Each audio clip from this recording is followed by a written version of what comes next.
Hello and welcome to Sidequest. This is our weekly video game show here at Geekverse. I'm your host, Dylan Musk, and I have with me the Super Galaxy Kirklin Patzer. How are you doing tonight, my friend? I'm doing really good. I'm doing really good. I'm excited to start my week. Today's Monday, so I'm excited to just start my week here with a side quest. It's always a nice ease into the week that way. And I was just mentioning to you off cast. We're entering the fall months, so I'm getting pretty excited. Japan is coming up really, really quickly. I think it's like 38 days away. We have a little countdown going on our calendar, and it's exciting. We're gonna be talking about a little bit of Nintendo stuff in there. I'm gonna be going to Universal Studios with the Nintendo World. So, I'm getting into the groove here. I'm excited. Right on. Yeah, this is gonna be a fun episode. Mostly talking about the Nintendo Direct, and then of course starting with the games we've been playing, which I have a fun one to talk about there. So yeah, pretty simple, straightforward episode, but a good one nonetheless. I feel like it's crazy. There was, through July and August, there was 3 Nintendo Directs. Now we have this one here. And, of course, they're all of different scales, different focuses and whatnot. But it's just been an overall extreme blast. And I'm sure this is well, actually, this isn't even the last one of the year because they announced another Kirby one happening. So we're going to get at least one more Direct. Saw some rumors swirling that a Sony showcase is happening soon. So we'll see if that happens. I don't think Xbox has anything else but Game Awards, but all that stuff's coming up pretty soon because we're already halfway through September. So, and October has an insane amount of games coming out that I'm gonna be playing a lot of. So it's gonna be a good closing out to the fall here. But let's get into the games we've been playing. Silk Song I talked about last week. I beat that game today. Kirkland, Nice. Second try on the final boss. Might I add? Not bad. So many other bosses destroyed me tens of times. But somehow the final boss, I was just dialed in, and then there's like a different alternate thing you can do, and you have to beat it again to get to this other bonus game, post-game area kind of thing. First try on that time. So I don't know, this final boss fucking hooped him and smacked him down.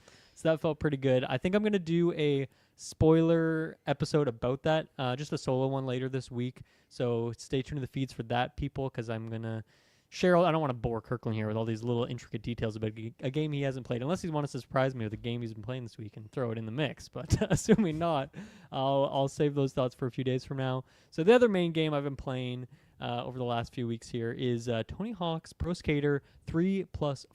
So this is, of course, the remake remaster that came out in July, but I'm finally playing it as of now. So before we get into that, I want to kind of, circle it a little bit, as we like to do, like a couple of vultures. Have you played 3 and or 4?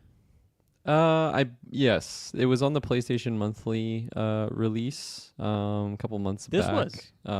Is this the new one, or am I thinking of the other one? So they did 1+2 like a few years ago. I think that would be the one then that I played. That's so not on 3 and PS 4. Plus, or was it a monthly game? What's the situation there? Because that's still, even though it's owned by Xbox, and this new one's on Game Pass, that 1+2 is not on Game Pass yet, which is troubling to me. I've been waiting for that. It's weird the new one's on there, but I didn't see it on PlayStation Plus either, so it must have been a monthly game or something. That's too bad I missed think, that one. because it was, let me look here. I'm pretty sure it was a monthly game, because I got pretty excited to see it on, because I'm always checking those every month and just adding it to the library there. I should have subscribed for that 1 month. Maybe it happened one before I had a PS5 or something, because that game did come out It was a little while ago now. Like, I think it was, I want to say over 12 months, like maybe over a year ago now. But I jumped in there and I dabbled and I put in, I'm pretty sure it was the same one that we played on the stream. That's correct. We were doing 1+2. So it would have been that one. So 3 and 4, did you play either of those back in the day? No, as a kid? No, I maybe, but like really not familiar. It was you were big Thug guys. I know that. Absolutely. But, Pro Skater 2, I remember playing that at like my cousin's house or something, but it wasn't until the Thug era that I actually got my hands onto one. Mm-hmm. Yeah, for me, I had Pro Skater 2 on the N64, and it was the reason it's memorable to me is because it was one of the few yellow carts, that and Donkey Kong 64 were the yellow carts, and then I had like the gold Majora's Mask one. But man, I did not get into that game at all. Like, I think it was too hard for me. That was like before Thug, where there was like, the time limit on each level, like the 2-minute time limit kind of thing. And like, I was even just today, I was looking up like, what are the maps in 2 again? And I literally only recognized the first one. So I don't know if I ever even made it past the first level of that game, which is crazy because back in the N64 era, I owned like 8 games, so I was playing them Yeah. like by the end of that console's lifespan for me. So I was playing all my games a lot, but that one just didn't click for me at the time. And then in the GameCube era with Thug, and then even American Wasteland is one I played a lot of as well, not as many times as Thug. But yeah, that's kind of where I fell in love with the series. And I had another one on Game Boy Advance, which sucked. I hate those like portable ones; were not very good in my opinion.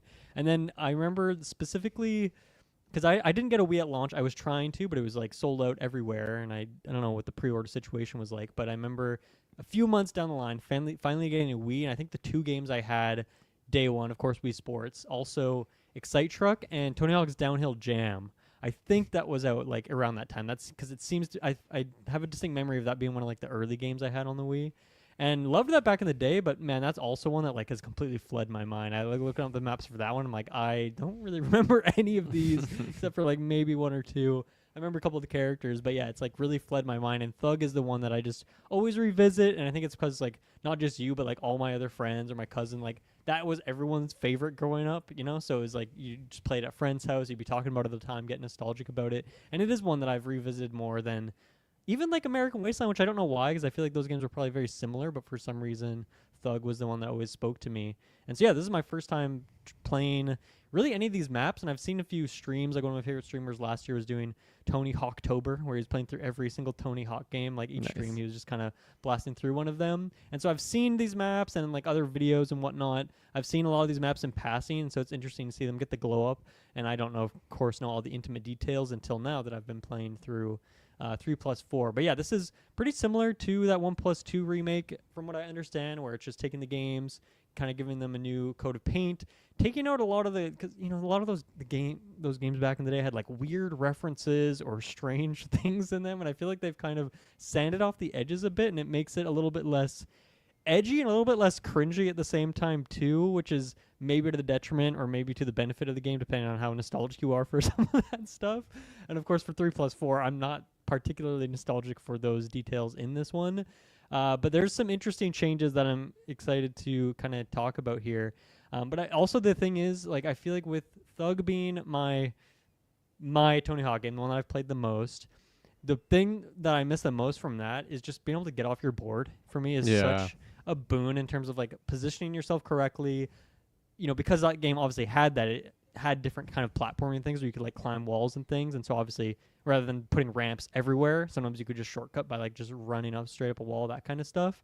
And then the other thing from Skate that I really like, I think has maybe been in some Tony Hawk games, is being able to like set a waypoint down wherever you are. So like right before a certain trick area, set down that waypoint, and that way you don't have to like, okay, go all the way back up this thing again just to like try again. Which, another thing too, Matt, I don't know how often you play Tony Hawk game these days. Obviously we did it on the stream, and it's like, I think for all of us it had been a while. It's like, holy hell, these games are hard. Obviously you can get away with it, but to like get a sick combo or you have your balance in there, and obviously having a mastery of the maps helps a lot too. But man, I suck at this game, which is fun to kind of build up again. I'm curious how if Thug would probably feel about the same. Like there's so much muscle memory there, and I just don't have it anymore. But it's just so fun getting back in here, because it's been a long time since I really indulged deeply in a Tony Hawk game, other than that little bit we played on that stream that one time. Right. Yeah, no, I did a quick Google also. It was August 2022 was the monthly PlayStation for Yeah, so I was 1 and definitely 2. not playing much PlayStation in that era. That makes sense. I totally Which is missed that. way longer ago than I thought. So that would have been like, well, I guess we played on stream, but yeah, just does not feel that long ago.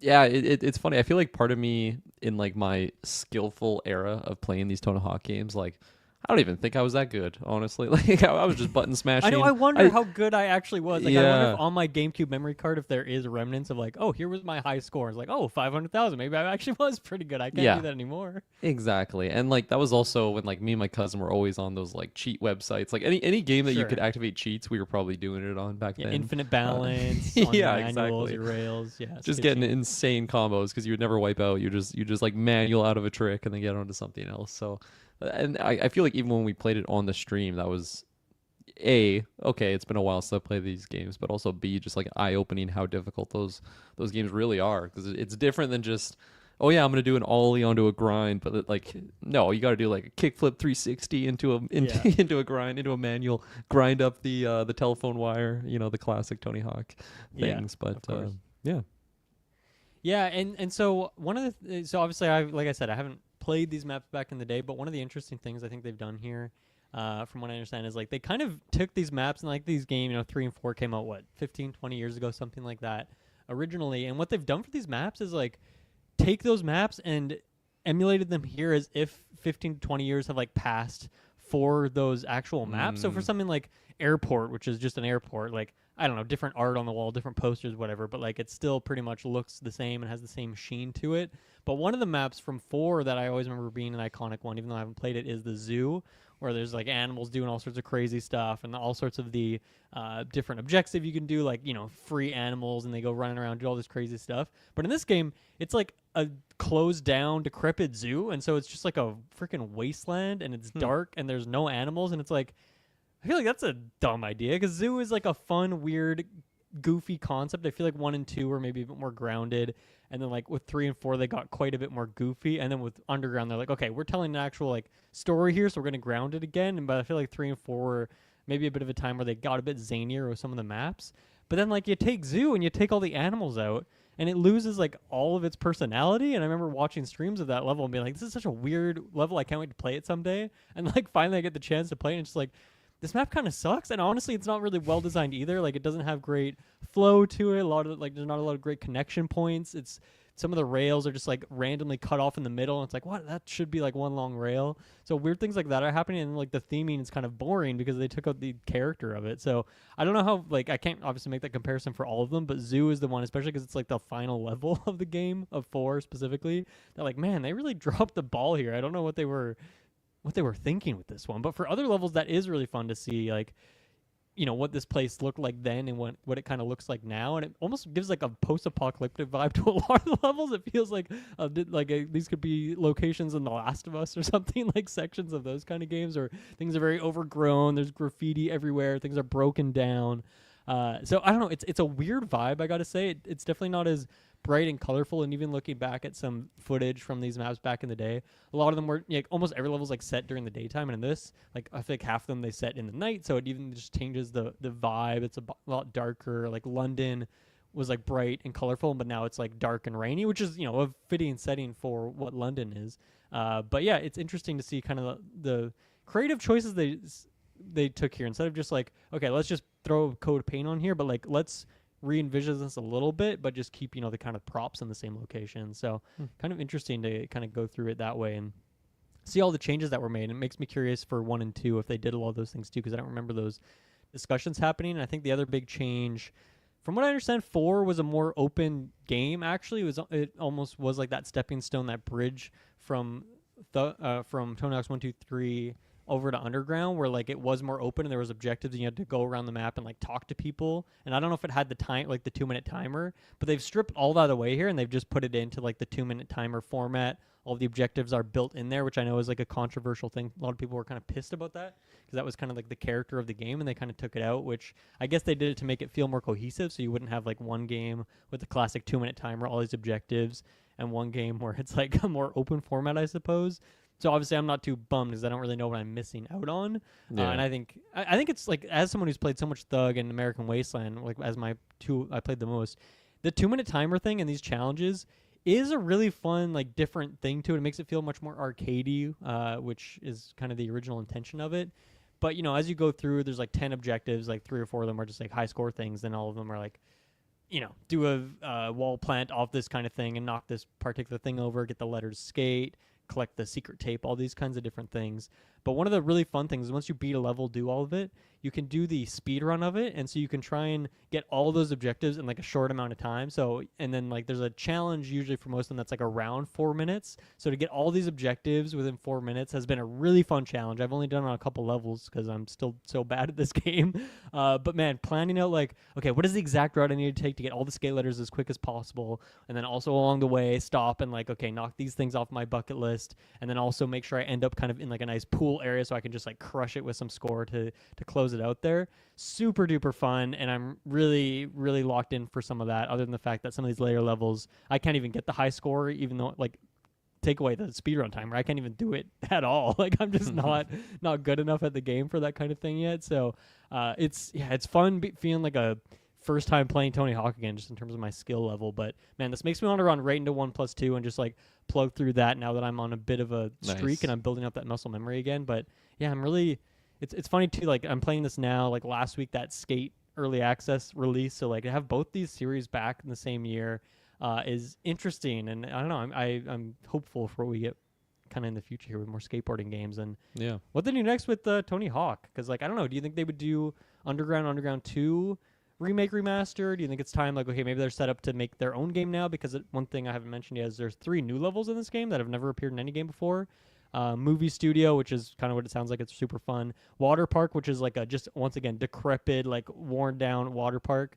And then pinball, which is like a crazy one where you're like a little guy in a pinball machine and you look up and there's a gigantic Tony Hawk like playing the pinball machine. Oh, that's funny. And all 3 of these levels are amazing, like some of the best in the game overall. And so it's like, damn, I want this team to make new maps and do their own game because their level design is peak, like especially water park and pinball. Like these are really great maps. Even I think top some of the ones in Thug, which I'm deeply nostalgic for. That just shows how good they are. So I hope they get the chance. But yeah, what would you like to see next from them?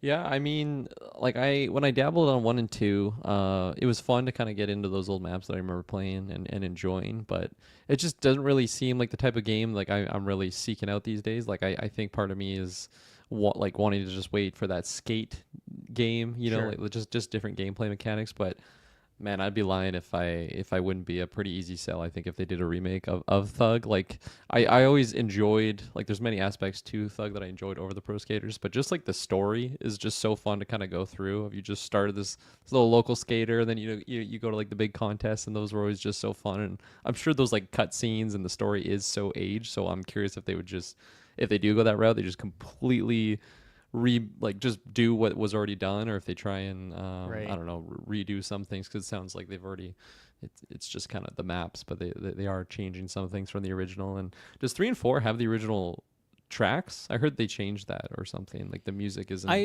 I think it's almost all new, or Okay. at least like they were only able to get some of the original ones, or maybe the price for some of those has gone up. I'm not exactly sure. Okay. They have changed it. I'm gonna be honest, this is a big podcast game for me, so like I feel like I'm you kind just of half muted listening to anyways, music anyway. yeah. But I wouldn't, and since I haven't played the originals, I wouldn't really catch the difference. But it's That's as fair. far as background noise going, like it feels very Tony Hawk to me. Mhm. But yeah, like I'm not really paying too much attention to that detail. Yeah. But I can definitely see that's another reason why some people are kind of pissed about this, because it's like not like that music is so important Man. for the vibe of this game, right? And so for a lot of people who are especially nostalgic for the tracks that were in these games to not have that anymore, I can see why that's a bummer. But also, you all got a phone with Spotify on it that has these songs on it, so you can just 100%, do that yeah. if you want. Make a playlist, and then it's not the best solution, obviously, but like you can do it. Man, you just reminded me as I work today, and I can't remember what song it was, but I heard the song and I'm like, man, this is from Cool Borders, like specifically like the PlayStation Nice. 1 like snowboarding Hell game. yeah. Hadn't heard it since then, but man, just hearing those certain music, and like even Pro Skater 1 or 2, like just the tracks that I would remember playing, Tony Hawk's Underground, stuff like that, because there's just always music blasting, when you're doing those runs, when you're trying to get the 2-minute timer or whatnot. But yeah, I getting back to the question at hand, I think it would be Tony Hawk Underground would be a really good sell for me, especially if it is 1 and 2. They do 3. They didn't do 3, did they? Tony Hawk's Underground 3. That's when they went into like American Wasteland. Yeah, exactly. American Yeah. Wasteland. And I think there was Project a Wasteland 8 was like I think another there one. might have been a Wasteland 2. No, there wasn't a Wasteland 2. But yeah, Project 8. I think at somewhere they did a Pro Skater 5, which like everyone hated apparently. It was not very good. That's funny. But yeah, Project 8, there was like Shred, which is the one where they had the peripheral with like the little skateboard on your Oh yeah. Was that a bedroom Wii floor. one? That was Wii, and then there Balance was like board. there was also like Tony Hawk Motion, I think, which I forget if that was a phone game Mm. or a Wii game with the waggle or whatever. But yeah, they definitely lost their way after. I haven't, because you haven't played Thug 2 or have you played Thug 2? No, I played Thug 2. Okay, Yeah, okay. I like that one a lot.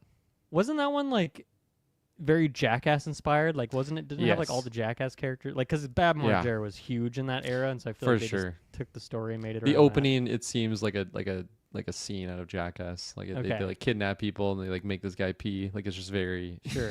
yeah. Very stupid. Yeah. Very stupid. Yeah, which I am also nostalgic for Jackass. That was a big, this era was very iconic. So it's crazy to me that I never played Thug 2. That feels like Yeah. the easiest rental of all time, or like someone in my life would have owned it. But yeah, it just never happened across my doorstep, and I guess I just skipped it and went right to American Wasteland for whatever reason. But yeah, I just feel like those games are probably individually bigger than Pro Skater 1 through 4, and so I wonder if Yeah. they would do the combo pack.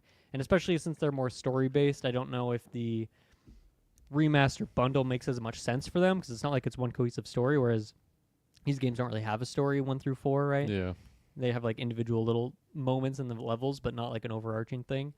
So yeah, I wonder how they would do that. I feel like they could get away with just selling a Thug 1 remake at this scale with like the full price and maybe add a couple new maps in there or something like that, or remake some of them or something like. I wouldn't want them to change too much, but some levels like like Hotter Than Hell, the Kiss level where Kiss are on stage, like cool idea, but like not really that interesting. It's pretty empty and like boring when you actually play it. So I don't know, even just like adding a couple bells and whistles on there. And then I think even in that original Thug, they had like some remakes of games from 1 through 4. So I don't know if they would do that for a remake now, because they just did remakes of like these other games, right? So it might make sense to add a couple fresh new maps in there, which would be cool, or something else. But I think they would maybe go that route instead of bundling Thug 1 plus 2. But I would want them to do that because like I said, I haven't played 2, so that would be a good chance for me to finally knock that game off the backlog.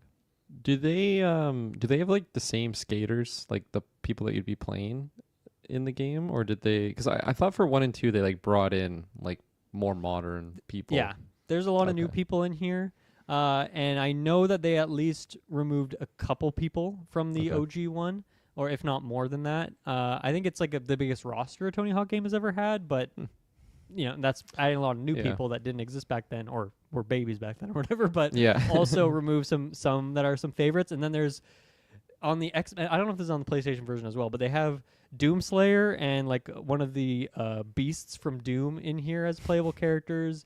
There's also I think it's Michelangelo, like the TMNT, like the turtle, but only one of them.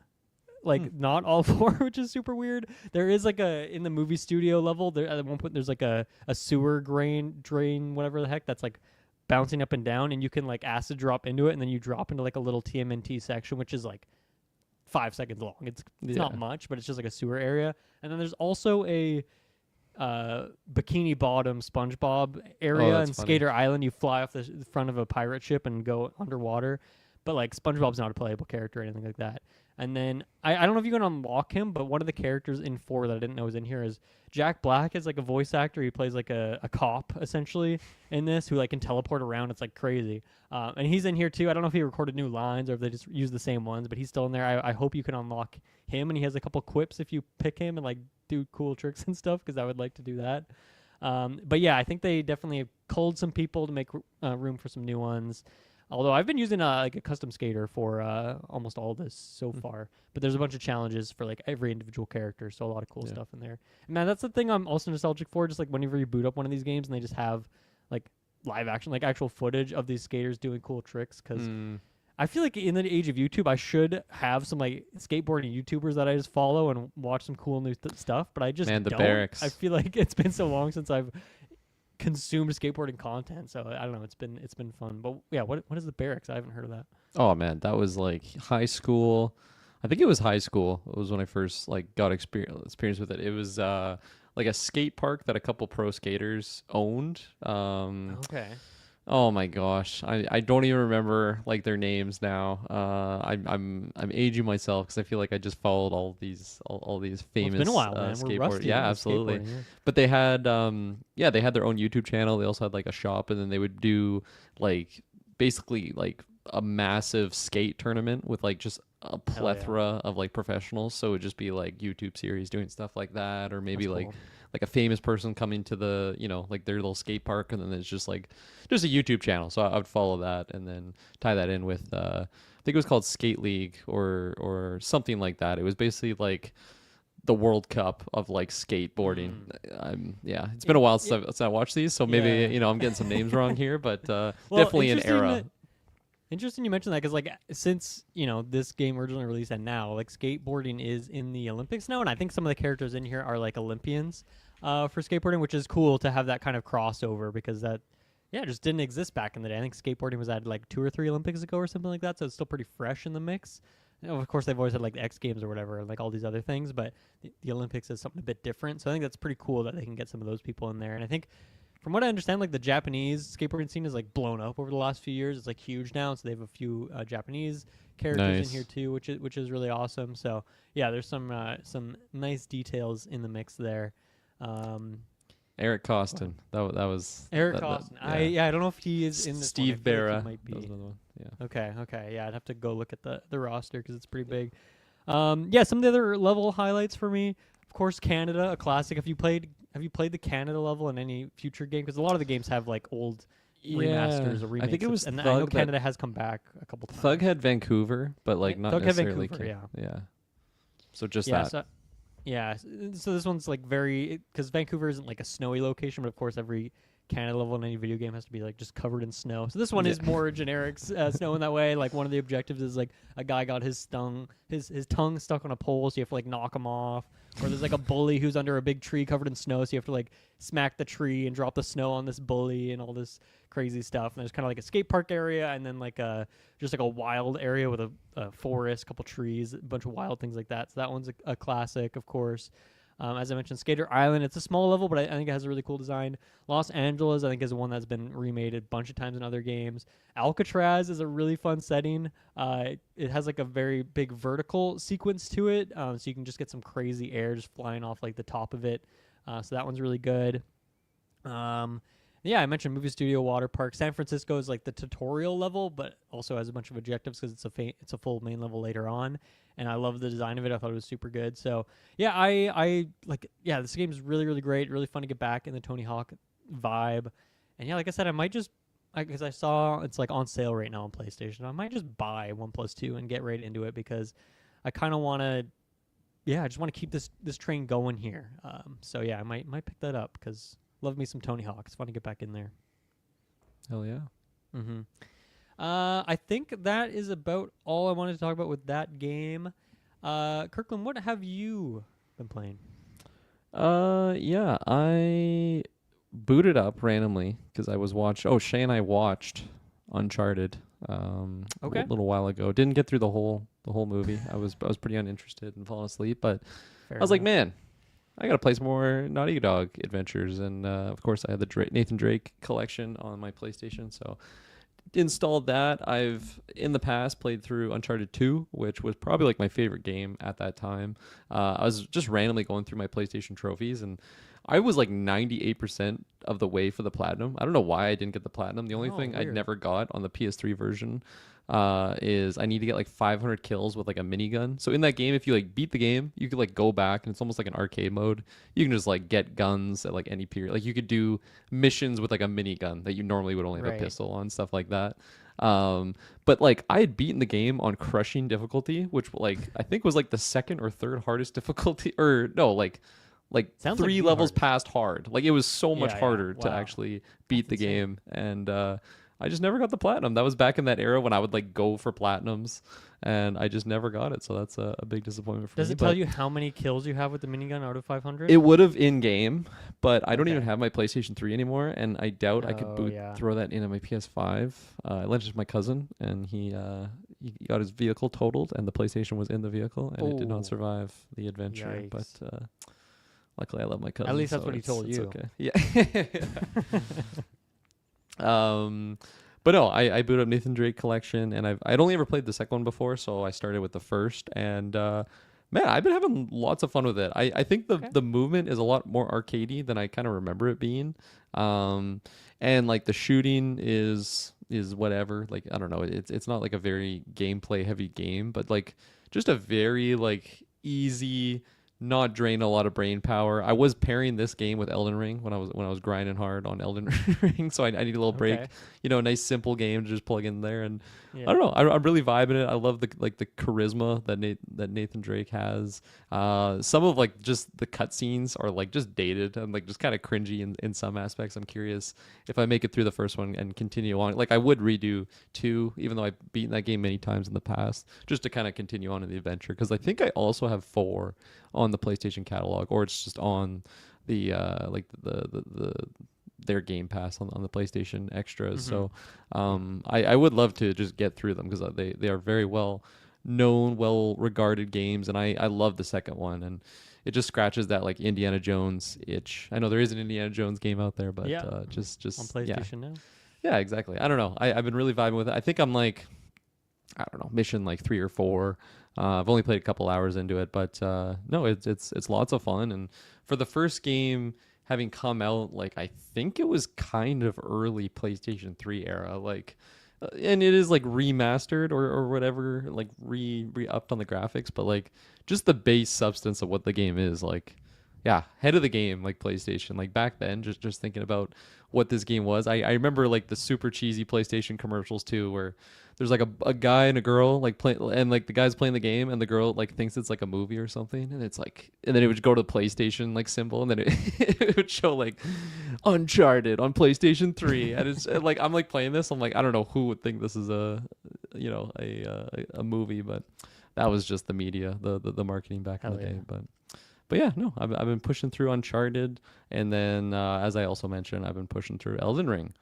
Also, Dylan Muss, I am pretty damn far into the game. I think I'm approaching Melania, like at the Hallig Tree. Wow, okay. So, and then yeah, no, I fucking love this game so much. I've taken a little break now just because I don't even know why. We were just a busy weekend and haven't really played it on the PlayStation for a little bit here. But yeah, I am very, very close to the end. And something that's really been motivating me on playing it right now is I got so obsessed with the lore of Elden Ring. I was going down many YouTube rabbit holes. There's some fantastic YouTubers out there that like dive deep on just the blank nature of what the lore of Elden Ring is, and like how like unclear a lot of it is, and like in like going through like the Elden lore like subreddits and stuff like that. Like it's crazy how much is just like up for interpretation, and like it's set up to be that way, but just hearing other people's theories is just so fascinating to me. And yeah, I was just going down rabbit holes on that, and then just pairing it with playing. Like I was listening to like YouTube Elden Ring lore videos while I was playing the game, because I was just like getting so engulfed on, I don't even know, like just talking about like the Omen and like what even the Omen are, and just different aspects of America, and just the importance of America and Radagon. Like I just was going down so many rabbit holes, and has me getting really excited for when we eventually get that movie. And just to round out the game. Have you done that much with Dark Souls, like the lore videos for Dark Souls? Say that one more time, sorry. How much have you dug into like lore videos for Dark Souls? Have you done that too, or is it more just Elden Ring as you've been? Yes, definitely. Like I think when I get into a game, I just kind of absorb as much as I can around it. So I definitely went that route for Dark Souls also. I have a pretty good understanding of like the story of Dark Souls. Even though I haven't rolled credits on it, like I kind of get the gist. That's good. I'm wondering how different that feels, because obviously I've played both these games, but like I don't really know what the hell's going on, and I haven't done the lore videos. But like how different does it feel considering you got like the George R.R. Martin effect with Elden Ring lore, or does it all just feel like From Software stew, where they kind of just don't really answer a lot of things? A lot of things are weird and they have strange language and all that sort of stuff. That's a great question, because I had been thinking about that. I feel like just while I'm playing the game of Elden Ring, I kind of forget how much like George R.R. Martin kind of helped craft this just entire universe. Like it really is just a universe, as opposed to like this boss is related to this boss. It's like, no, the actual like fabrication of the world. Like they set up a universe here, which is pretty fascinating. With Dark Souls, it's very simplified in comparison to that, and it's not so much like galactic scale, like what Elden Ring kind of goes with. And I also feel like just the complexity of like people actually being related to people, and like who feuded with who, like just the whole trifecta of like Marika, Radagon, and like Renala from Ray Lucaria. Like I don't remember if you exactly know what happened there, but like just I don't remember the character. Yeah, like just the marriages, and then like the dismantling of the marriages, and then just the whole thing with the demigods and like Marika's children, and like that is so far from what Dark Souls 1 is. At least I haven't played Dark Souls 2 or 3. I imagine that the stories get maybe a little bit more like concrete, but I'm sure there's still so much just up for interpretation when it comes to that stuff. But I don't know. I don't want to take away too much credit for what Dark Souls 1 has as its story also of just like the history of the ancient dragons and just the whole birthing of the what's it called, like the internal cinder or whatever it is, whatever Gwyn kind of harnesses. But I prefer Elden Ring just because it is just such a vast game. I think on like after I roll credits and like just kind of play through Shadow of the Erdtree. Also, I'm excited to get into that DLC. Have you played the DLC? You have, right? Yep. Okay, Done. nice. I've heard it's extremely hard, so I'm I'm looking Yeah, the forward one to boss that. is complete bullshit, but so is Melania. Those two bosses. Oh man, yeah, Stupid, I'm so stupid scared. design. I'm Hate so it. scared, and like I gain confidence in this game, and then I get like one, not even like main boss, but just like a side thing that just fucks me up so hard. I'm like, okay, I don't even know. Like maybe it's just my affinity type or whatever the damage. Like they're just immune to what I'm dishing out. But that game is so humbling in the greatest ways. And yeah, the more like once I beat it and get through Shadow of the Erdtree, eventually I'm sure I'll in 10 years when we do our top 10 video games, I think it will be on there just because I'm Nice, so okay. obsessed with it now. Like it's just getting so ingrained and just how I don't know. There's a lot more under the surface, and I'm just getting so obsessed with it. So really vibing with Elden Ring there. I'll update you if I get through Please Melania do. or if she crushes me. Haven't interacted with her yet, even though I know a lot more about her kind of backstory with the rot and Mekhala Yeah. and just all that stuff. It's so fascinating. Remind me which areas in like the overworld you have been through then to get to Melania, because I forget how you Yeah. enter that area with the So trees and shit. yeah, so I pulled up like a because I finished Lanedale and then I went to Volcano Manor, which I pulled up on Reddit or like the wiki of what the Elden Ring wiki. It kind of has like a suggested progression route, and I kind of went backwards.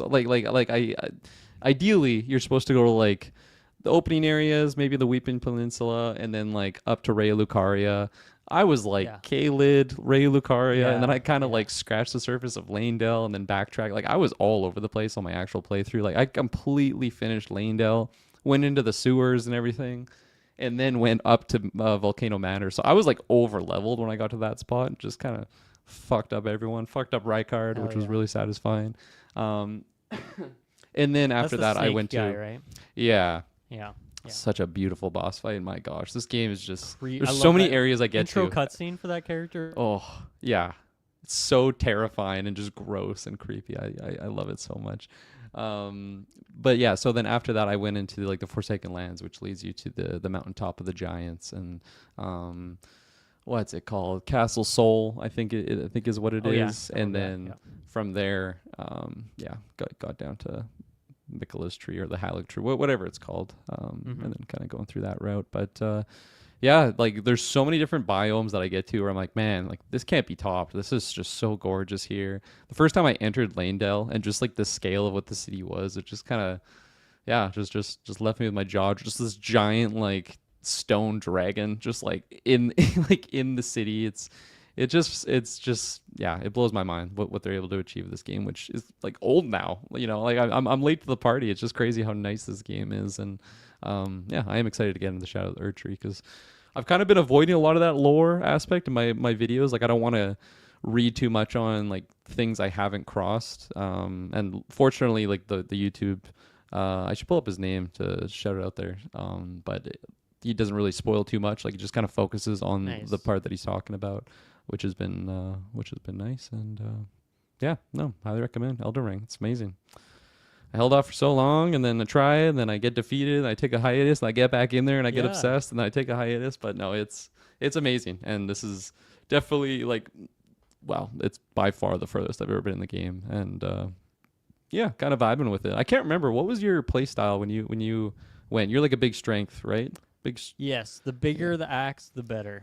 Nice, And okay. a lot I love of that. big jumping attacks. Yeah, That just do massive amounts of damage.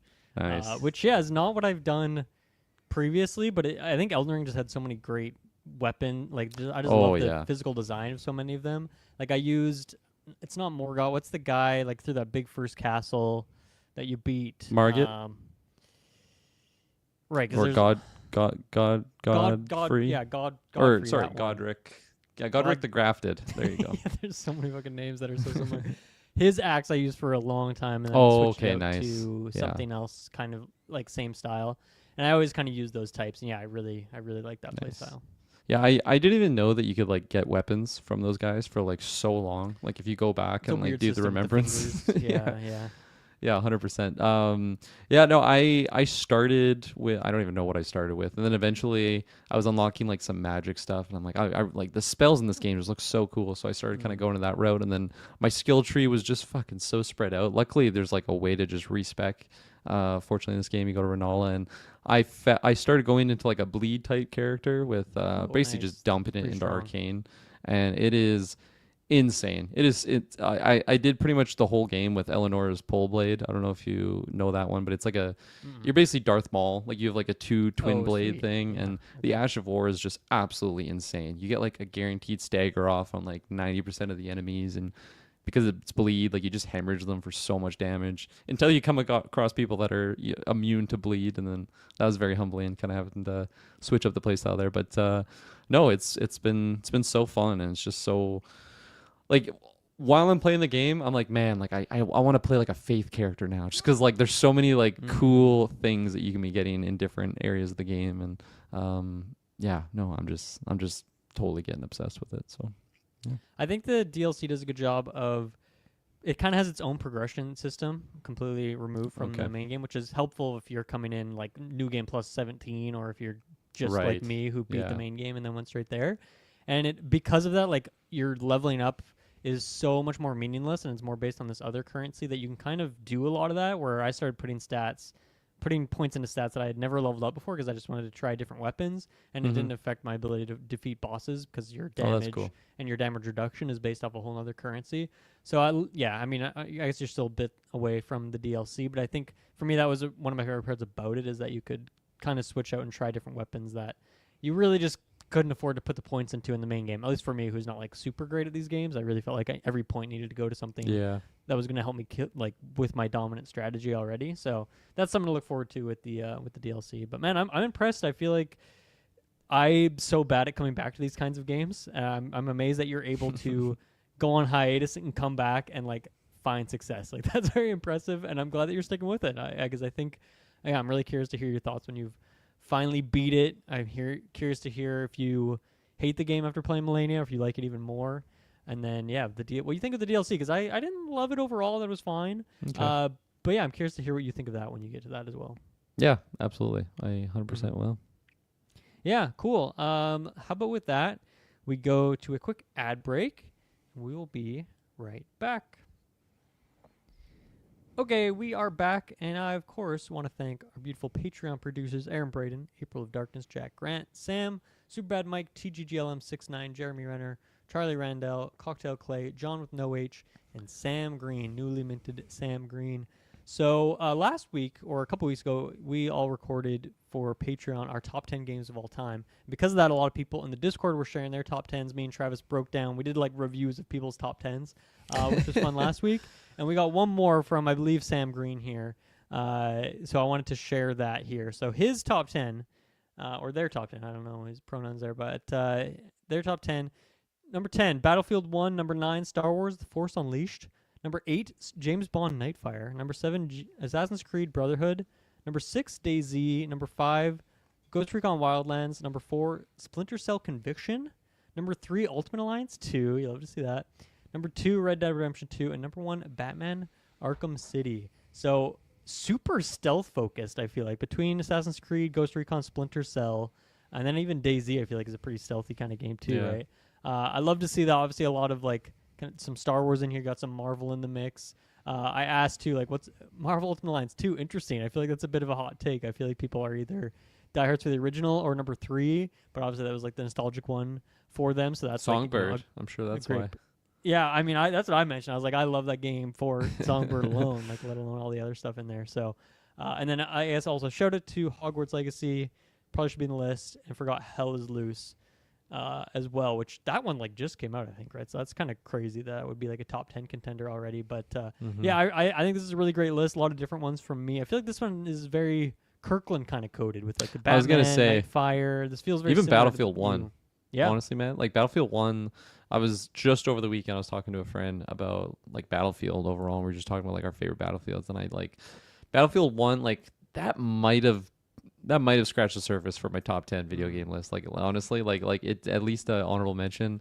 That is like some of my absolute favorite first person shooter gaming moments. Just like the operations, the large scale of it, just holding down your one trench where like I got my LMG and I'm literally running out of ammo to the point that like I'm not dead, I'm just completely out of ammo and I'm just still trying to hold the line, and it just was so cinematic of a game, and really satisfying, running like a bolt action with no scope on it. And yeah, many other games on that list also that I had lots of fun with. Splinter Cell, absolutely.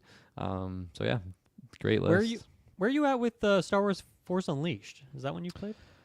Yeah, I love that game back in the day when I would play it like at a friend's house. I never owned it. I just loved what that game was, and then Gotcha. I got like the Force Unleashed pack or whatever, like on Steam. So I jumped back into the game and I was loving it. And then I got to one boss battle, and it's not like a Dark Souls game where it's like really challenging. Like it's just like a hack and slash, Devil May Cry sort of avenue type game.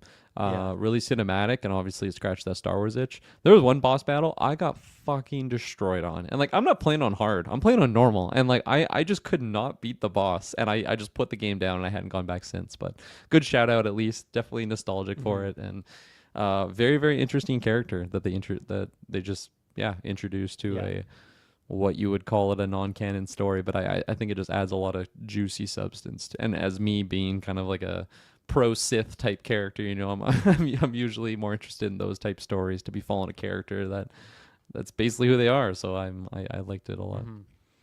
Yeah, I feel like I'm used to seeing like KOTOR make it on people's top list, or Taylor has maybe a different one if you tune into that episode on Patreon. So it's cool to see kind of some different representation, and even like Ultimate Alliance too, like that being kind of a different pick from other people's like favorite Marvel games as well, is a cool one. So yeah, it's not too late. If anyone else wants us to talk about their top 10, send it on Discord or Patreon or YouTube, wherever you want. We'll find it and put it in there. Patreon's a great place to go to get episodes early and ad free. That's of course also you get access to all sorts of exclusive episodes. Most recently, that top 10 video games of all time list from all of us. We also did movies, TV shows, and like exclusive stuff. Every month you're getting something up there. You can join After 9. You can vote on polls and the content we make. So it's definitely worth it. We make it worth it, in my humble opinion. So go over there, check it out, support us. And how about that? We get into Nintendo Direct. So last week there was a Direct that happened on a Friday, which was over an hour long, an hour and like 6 minutes, I believe, of content. If anyone wants to, we did a live watch-along reaction to the stream on Friday morning. It was me and Travis there. Well, Travis bailed in the final announcement because he had to start his day. I was there the whole thing. Kirklin was there for 15 minutes. Taylor was there for half an hour. It's kind of a eclectic mix of all of us. We all popped in for different parts of it.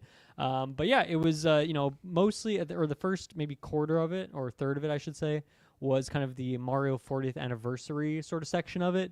And then they went in and they even kind of broke it up like that in the Direct itself. And then they went to all the other stuff, which had a lot of release dates we've been looking forward to, some third-party stuff, some new Nintendo games, all sorts of things. I think the sentiment to capture all of us on the stream was a lot of us were quite underwhelmed, not super vibing with it, a little disappointed with some of the announcements, or maybe some of the pricing of things. And by the end of it, like, oh, that was fine, because hoping for maybe a couple more things, maybe some more surprises, that kind of stuff, which is interesting because then I've listened to some other podcasts or whatever, impressions of it. It seems like people are super duper hot on this. And as I've watched it again, as I was doing so to take notes, I went through it and it's like, yeah, this actually is a pretty solid Direct. I think I was maybe it's because I woke up and was watching it at 6 a.m. or something, and that was like I was extra unagreeable. I hadn't had my caffeine yet, so I needed some higher quality things. Overall, I think there could have been one or two more things personal to me. There's just a lot of things in here that, while cool, are maybe not games I'm necessarily not picking up, and so that's maybe a point of disappointment. And then one particular thing with Nintendo Switch Online that was kind of a bummer for me. But there is at least one in here that's like a huge, great announcement that I'm excited to see. So overall, I think I'm more, maybe above average on it. I think it was decent. I can see why it's a great Direct for a lot of people. For me, just on the personal level, it's a little bit lower than that. But still, overall, a solid Direct and a lot of great announcements that I'm excited to break down. You obviously were only joined for a bit of that stream, so I only know 15% of your impressions or something. But yeah, now that you've watched the rest of it and been thinking about it for a few days, how you feeling about this Nintendo Direct we got last week? Yeah, I think it's fine. I don't think there's a lot in here that really grabbed me. Grabbed me. That's a weird word. Grappled you. Grappled me. It wrapped me. Did all of the above. Like there was a lot of interesting things in here, but there wasn't a whole lot that was really swaying me to the point of like, okay, now it's my Switch 2 time. Like I'm gonna be jumping on it now, or just getting super excited for some things. I think there was some stuff in here that did look really fantastic. The thing at the end actually was getting me pretty excited. Nice. And I was pretty pumped for that. And but overall, although there was a lot of good looking stuff in here, it didn't have a lot of just stuff that was selling it for me. I don't know. Yeah, I mean, I guess you're also not a Switch 2 owner yet, so obviously a lot of these things, while you can still get hyped for them or interested, obviously there's just going to be a little bit less buy-in naturally because you're not on the platform, so that definitely comes into it too. Let's start it with, we'll go through it in order on this one. Mario 40th anniversary, there's a few things here. First thing to kick it off with was, they said that the main thing to celebrate the Mario 40th anniversary is the Mario movie, which, I like the movie, but as a gamer first, I was maybe hoping for something else as like the main course of this Mario 40th. But yeah, they showed off that the Super Mario Galaxy movie, that's the official title, so obviously that gives us a lot of room to speculate on what the sequel will look like. There was a trailer, but I guess it was more of a teaser. It didn't really show a whole lot. And then along with that, they kind of just did the weirdest thing, in my opinion, where they just like reconfirmed the cast from the first movie, where instead, normally this would be a point where you'd be like, here are some of the new actors appearing in the sequel movie. But instead it was just like, Chris Pratt's back, Anya Taylor-Joy's back, Jack Black is back. Like, just a weird call, in my opinion. Like, I don't think anyone expected that any of these people would leave, but it's just not a very exciting thing to be like, oh yeah, these people are coming back for the sequel to this, like a direct sequel to this thing. So that was a bit unsurprising. And then Galaxy, it had been leaked a little bit, but only like a few days before. But yeah, how are you feeling about this, that they're going all the way up to space in the sequel here? Obviously Rosalina, but Peach, I think, kind of hints at it in the first movie. But now that we have it confirmed, how are you feeling about that being the setting of the sequel here? Yeah, I'm really excited for it. I had a lot of fun playing Super Mario Galaxy, specifically with Shay. Like I didn't play the game beforehand, but once we started dating, she had it on the Wii, and they had the little co-op mode, so we were kind of playing it together, and it was just a fun time there, and it just a cool aesthetic, cool world. I like the little Luna. That's what they're called, right? The little Luma. Luma Luna or Luma? It's Luma with an M. Yeah. Luma. Okay, those are cute little creatures, and I'm excited. I really enjoyed the Mario movie. I think it's a fun time, so I'm expecting a little bit more of the same, and just it's cool. It's kind of where I thought we were going, anyways, just because of what was kind of hinted at, or for what I thought was hinted at from the first movie. So not too surprised, but it's exciting to see, and just a good reminder of like we're getting pretty close to it. Yeah, like I imagine they plan these things out years in advance, and I'm guessing that line that Peach had in the first one was directly referencing what they were going to do with the sequel. But I wonder if that was the case. I wonder if when they released that movie, obviously not knowing how huge it would be, obviously if it bombed, maybe we wouldn't have got a sequel. I don't know, but it was a huge $1 billion movie. And so I wonder if in that moment they already knew Galaxy was the sequel, or if they decided to go that way after. Because interesting to me, like I feel like with Yoshi being like the post-credit tease of that first one, I thought maybe we'd go like Yoshi's Island, maybe we go Super Mario World, that kind of introduced Yoshi as well, right? But no, but we're going all the way up to space, so that should be fun. I'm curious to see if there's what other people are up there in space, because I feel like Galaxy doesn't introduce a whole lot of new characters, but obviously we know Jack Black is back, so like I guess he's just the villain again, and maybe there's a couple like smaller side villain kind of things. But yeah, I'm curious to see what other freaks we get in the mix there. Who makes it, who doesn't, and yeah, I guess who we get for the new cast. That'll be fun as well. But yeah, excited for that. Just not a ton to chew on here. And then along with that, they are officially bringing back Mario Galaxy 1, and then for the first time on the Switch and Switch 2, bringing in Mario Galaxy 2. So obviously for the 35th anniversary, they did Super Mario 3D All-Stars, which was Mario 64, Mario Sunshine, and Galaxy. but that was only a limited time thing. You can't buy that anymore unless you find a physical copy at a used game store or GameStop or something like that. But yeah, they're bringing back Galaxy 1 and 2 as a combo pack, and then also Galaxy 1 and 2 you can just buy like individually as well. So obviously for the people like me who bought All Stars, I could just buy Galaxy 2 if we wanted to. And yeah, I don't think there's really any changes to them. I think they said mouse controls are going to be part of it. I don't remember if those games were widescreen originally, so like adding widescreen support, not like an HD remaster or anything. It's pretty much just a port of them. Yeah, so those are coming out. That's good to have those on the platform. It makes a lot of sense. I guess one thing I should have mentioned at the top of this, because I don't want to just do this all the time, but one of my big bummers with this direct, and like just in the direct in the moment, but then more so seeing all the news that came out afterwards, is like there's a lot of just extremely egregious pricing for a lot of stuff in here that really rubs me the wrong way. And so rather than bringing that up constantly, I'm just going to say it here at the top, like really bothered by a lot of that stuff, but I don't want this podcast to just me be complaining about prices the whole time, because that's not super interesting. But that was kind of part of this too, is that 3D All-Stars collection, in US dollars, $60 for 3 games. Now this is like $60 for 2 games, so it's a little bit less, and one they've already released before, and then I don't know what it would convert to if you just got the individual versions. But kind of interesting choice there. I wonder if they considered like releasing 3D All-Stars again, but like bundling in Galaxy 2. But they're probably going to make more money this way, so it makes sense to go about it in this way. But it's cool that you'll now, with these 4 games coming, have every 3D Mario game on the Switch. Like the entire catalog of 3D Mario games will just be available in one platform, which is pretty cool. There was another thing the other thing I was going to add, since the 3D All-Stars happened, Mario 64 and Sunshine are just like on. Well, I guess Sunshine, I don't think it's on the GameCube service yet, but I think it's coming at some point. I forget if they confirmed that. But 64 is obviously playable there as well. So other ways to play these games than just that 3D All-Stars collection. Another thing they're doing is Mario Wonder Switch 2 Edition, which has some new mini games and some new levels, it appears, some other random odds and ends. One of the mini games, or a couple of the mini games, looks kind of like Smash Bros type combat that you're doing. So that's cool. That's fun. I like that as a Smash player. I will not be picking this up. I had a decent enough time with Wonder, but I don't need to play more of it. So that's a thing. What did you think about Mario Tennis Fever? This is coming out February 12th, so the first sports game for the Switch 2. How'd you feel about this one? Yeah, I mean, it looked really fun. It looks like there's a lot of variety with the different rackets and stuff that you can get along with the different characters. I imagine it's like Mario. I can't remember if they answered it, but I imagine it's like Mario Kart, where you can kind of choose your character and then your cart. Like the rackets seem very different. It's not like I'm choosing Boo and I'm only getting that racket.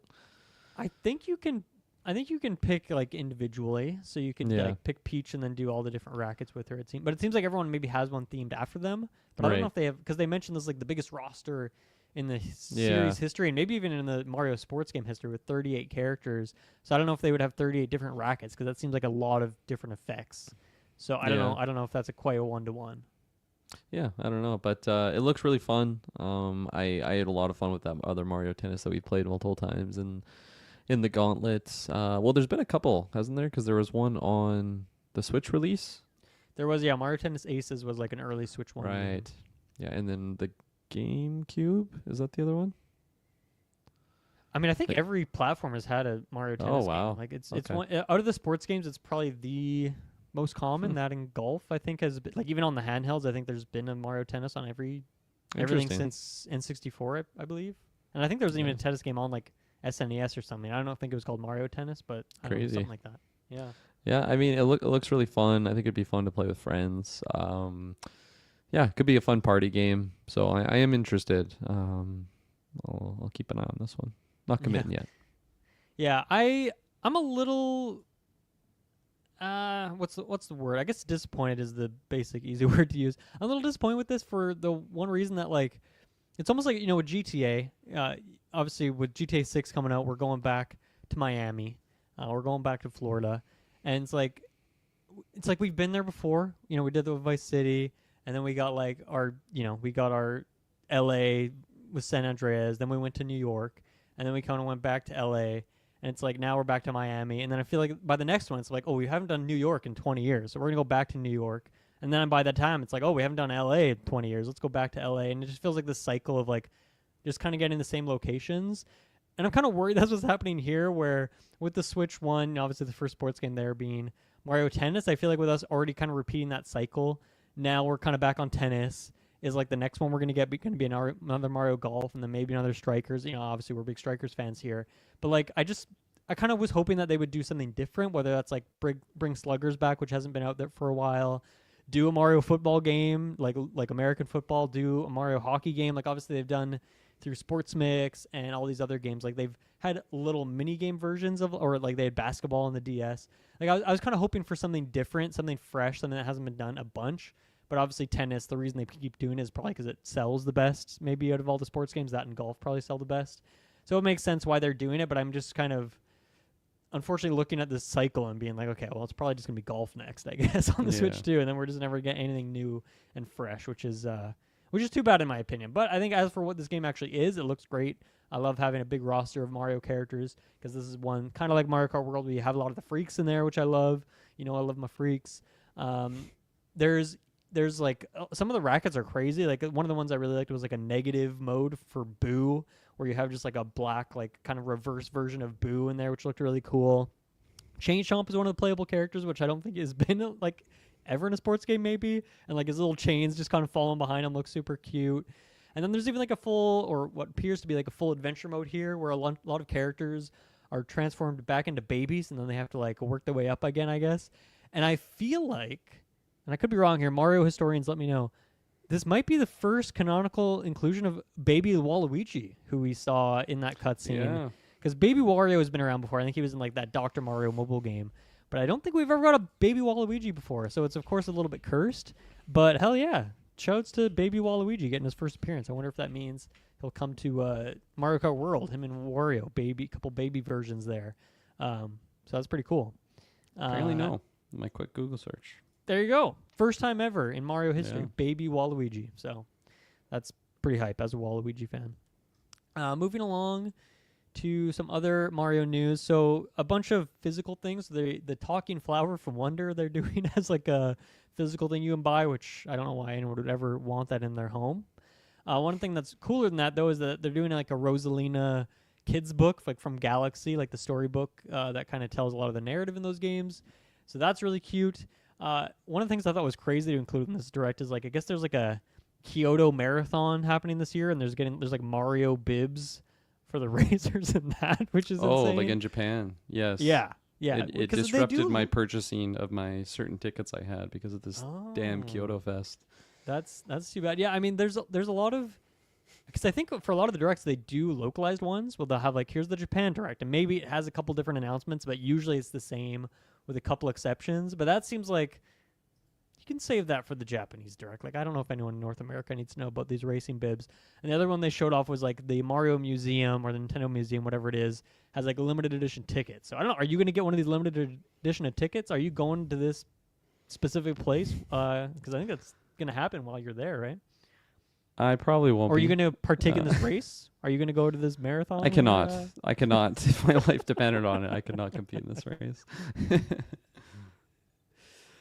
So there you go. A bunch of weird physical odds and ends. And then the other new announcement for a Mario game, Mario-ish, is Yoshi and the Mysterious Book coming out spring of next year, is what they've said here. This is looks like a sequel to Yoshi's Story, which was the N64 game, because obviously we've had Yoshi's Woolly World, Yoshi's Crafted World, and this is kind of in that ballpark, but it seems more of that storybook style, which maybe those games had. I haven't played them. I thought this game looked really cute. I love the kind of intentionally lower frame rate, gives it like a bit of a stop motion-y kind of vibe, like cardboard cutouts, which Yoshi kind of always has. But I feel like for me, Nintendo obviously is like a family-friendly console. Mario is something that can be enjoyed for 5-year-olds all the way up to 200-year-old. Whatever the oldest person is, 127 years old or something like that. Anyone in that range can enjoy Mario. And then I feel like for other Nintendo franchises, it kind of varies. Like maybe Splatoon's like a bit older. Maybe Kirby is like younger, like 5 to 12 or whatever. But I think Yoshi is like kind of the designated like baby games. Like this is your great first time ever playing a video game. Seems like you play this, because this trailer looked like the lowest octane platformer I've ever seen in my life. It just didn't look like fun at all to me. I know there's an audience for it, but I don't think this game is for me. I loved Yoshi's Story as a kid on the N64, but this one's not for me. Even though it looks really cute, it just gameplay wise seems a little too basic for my liking. I think I need a little bit more dopamine receptors being hit when I'm playing a video game, and this does not seem like it's doing that for me. Yeah, no, I completely agree. It didn't really do much to move the needle. I don't love the title, Yoshi and the Mysterious Book. Like, just call it Yoshi's Story. Yoshi's Story. Anything Mystery else? Page. I don't like this title. That was kind of the end of the Mario specific stuff. So we can kick it along. The first game after that was Stormlancers, which is kind of like a cel-shaded art style 2D roguelike game. The thing that stood out to me about this and comparing it to other roguelikes is the co-op factor of it.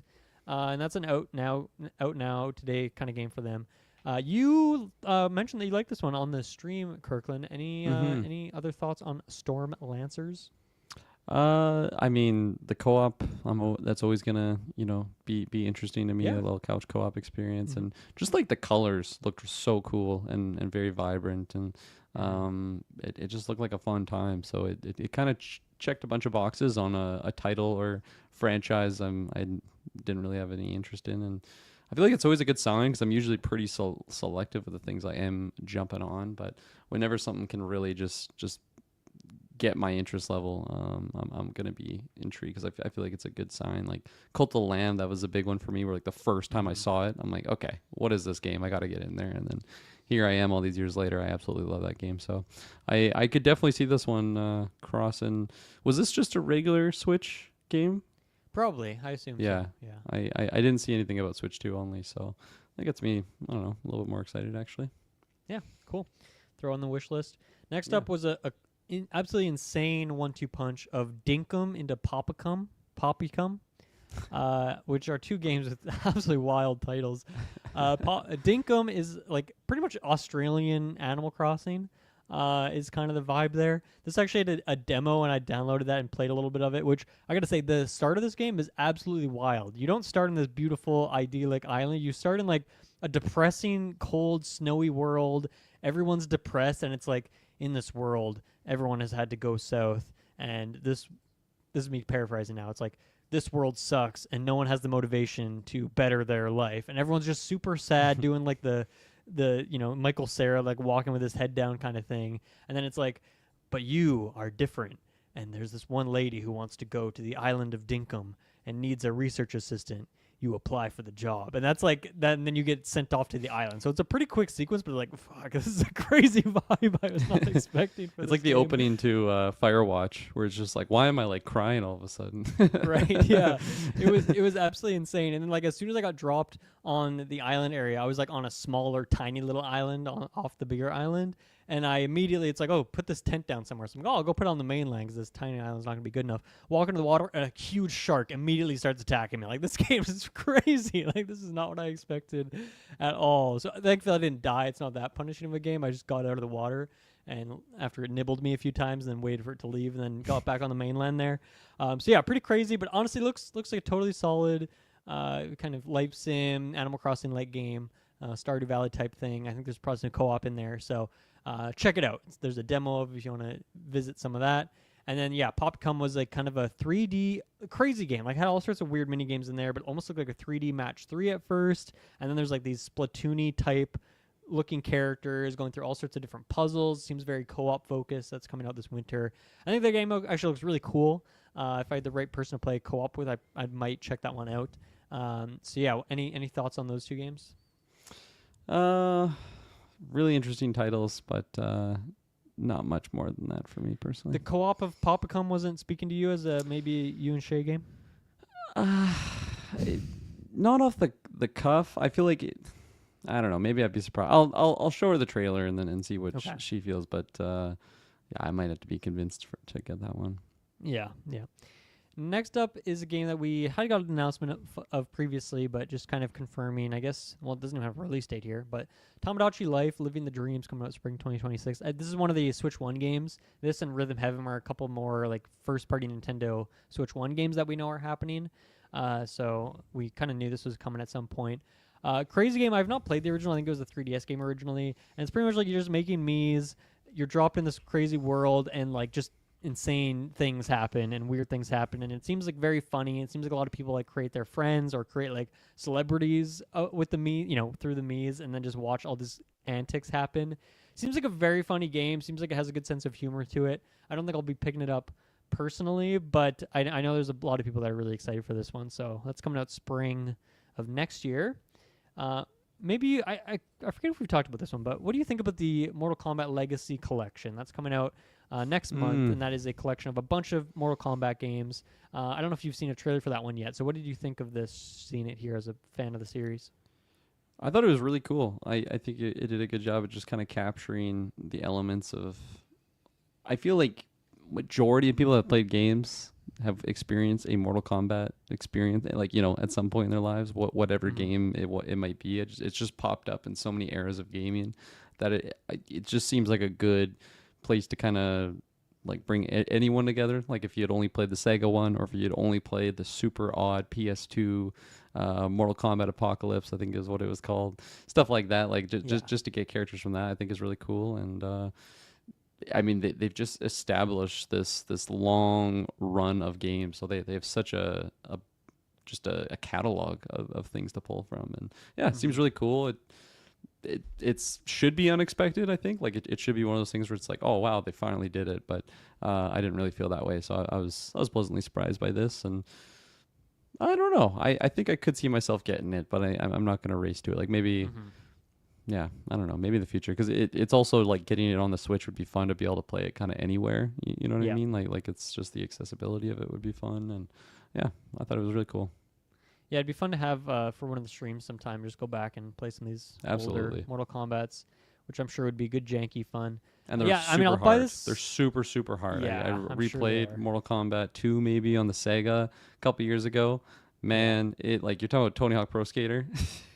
These Mortal Kombat games don't fuck around. Brutal. Yeah, this is one I'm gonna buy someday. Like the Mortal Kombat stuff, like 1, even 11. Like these games go pretty deep discount pretty often. So someday I will pick this one up. And yeah, I think as you mentioned, like there's a couple of the weird games in there. Like I think they had a couple like third-person like action games back in the day that I think suck and bombed, and people didn't like them. But like those are great games to put in a collection like this alongside the games that people actually want to play, just so someone can play it for 10 minutes and be like, oh yeah, this game is super weird, but at least it's in there. And then obviously having some of the documentary stuff in there too is really cool. Digital Eclipse, I believe, is the developer of this, and they've been doing a lot of these great collections, so I'm sure they're going to crush it with this one. And yeah, like I said, I'll pick it up someday, so looking forward to that one. Next up, Final Fantasy VII is finally coming out in January. Linked Banner of the Spark is out now. And then Hades 2, so this is a big one where this game's been in early access for a year, a few months, something like that. With this trailer here is when they finally announced that it's coming out 1.0 September 25th, and it's coming out on Steam as well, same day because it's early access there, but also it's a console exclusive to Switch when it launches, which is a pretty big deal because that game was huge and people love it. And so to have, and I think even Hades 1 is on the Game Pass right now. I'm sure it was on PS Plus at some point. Yeah, I think it is on there. Yeah, so pretty crazy that this game's launching like exclusive onto Switch. I think Switch and Switch 2. I think both of them.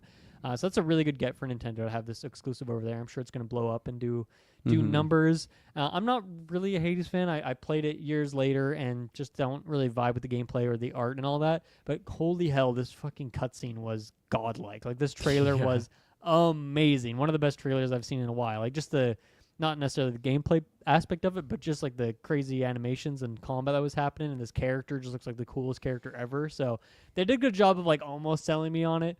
I'd maybe check it out someday if it does hit a Game Pass or something. But man, I was just thinking about this, like Hades 2, Silk Song just coming out, Mina the Hollower, the next follow-up series from the Shovel Knight team. Like pretty crazy fall for like indie games. Like those are 3 monster indie game. Well, Mina, we'll have to see if it ends up being a monster like Shovel Knight was, but between those 3, man, that's like a huge indie game, like AAA indie game, a III indie game fall. So pretty cool that Hades is coming out pretty soon here. Yeah, no, I've yet to play the Hades franchise, any of the games, which would just be the one out right now. Yeah. Game of the Year, right? It won Game of the Year that year, did it? Somewhere, not at Game Awards, but somewhere, yeah. Oh, okay. Anyways, yeah, no, I thought this trailer looked so good as it was going along, because I don't think they said it at the beginning of the trailer, but I'm like, man, this is totally Hades vibes, like whatever this is, this Yeah. looks so interesting, and then just seeing the characters look really cool, and then I'm like, okay, no, it is Hades 2, because back in my mind I just thought Hades 2 had already come out because it's been in early access for so long.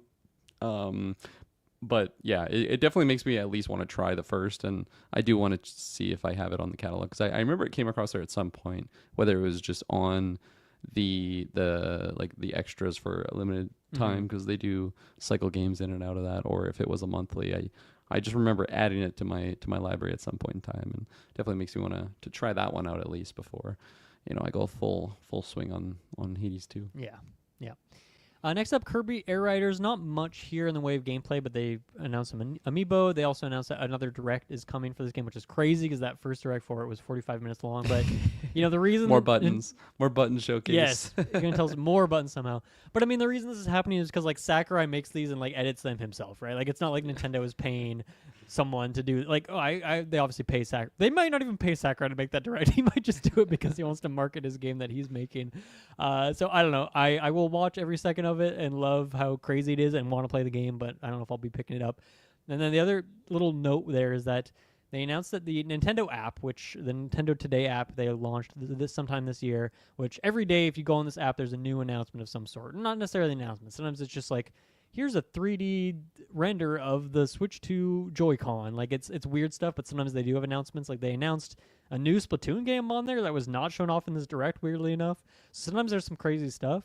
But one of the things they announced is that like there's going to be a Kirby theme getting added to it, and then they're going to do like daily updates for Kirby Air Riders. Which the reason I wanted to bring this up is because back in the day, I don't know if you know this, Kirkland, but there was a website called the Smash Bros. Dojo. When Brawl was announced, there was a Smash Bros. Dojo, which like just had like a page for characters, page for items, page for stages, page for mechanics, and every single day there would be one new piece of information on this website. And as a kid in middle school who was a diehard Smash fan, I would go on there every single morning before school and see, oh, what is the new piece of information? Are they going to announce a new character today? Are they going to announce a new item, a new stage? You're always hoping it's going to be a new character. I remember when Sonic was announced, I was like, holy hell, that's insane. Like all the stuff when they finally showed off these characters was like crazy information. And so it's really cool that's happening for Kirby. But more so, it's made me realize that, man, when the next Smash is announced, I bet he's going to do the same thing here with daily updates on there. He's going to bring the Smash Dojo back. He didn't do it for Smash 4, didn't do it for Ultimate, but I am already excited for that, and if it doesn't happen, I will be disappointed because that would get me to use that app every single day. So please do it, Nintendo. So I just had to shout that out, a little anecdote. Hyrule Warriors Age of Imprisonment. That's coming out November 6th. I don't think we had that release date, so we were waiting for that one, so that's coming out soon. Dragon Quest VII Reimagined is coming out in February of next year, which I think this is a new announcement, but it's crazy, man. Like with the Dragon Quest 3 HD 2D and then the 1+2 HD 2D, and now this, like they're just pumping out these things, and this one has a different style. It's not the 2D HD style, but I think this looks gorgeous. This is on the wish list. Someday I will definitely pick this up and play this. I have not played 7. I love the art style here, except for that one guy who looked like Lord Farquaad, who did not fit in with the cast at all. But everyone else I thought looked super cute and great. It has that Toriyama style, the Dragon Quest style, super colorful, vibrant. It seems like they've streamlined the story. I know this game's like 100 hours long, but maybe that means they've shortened it and made it more compact. Someday I'm looking forward to playing this version because I think this looked great.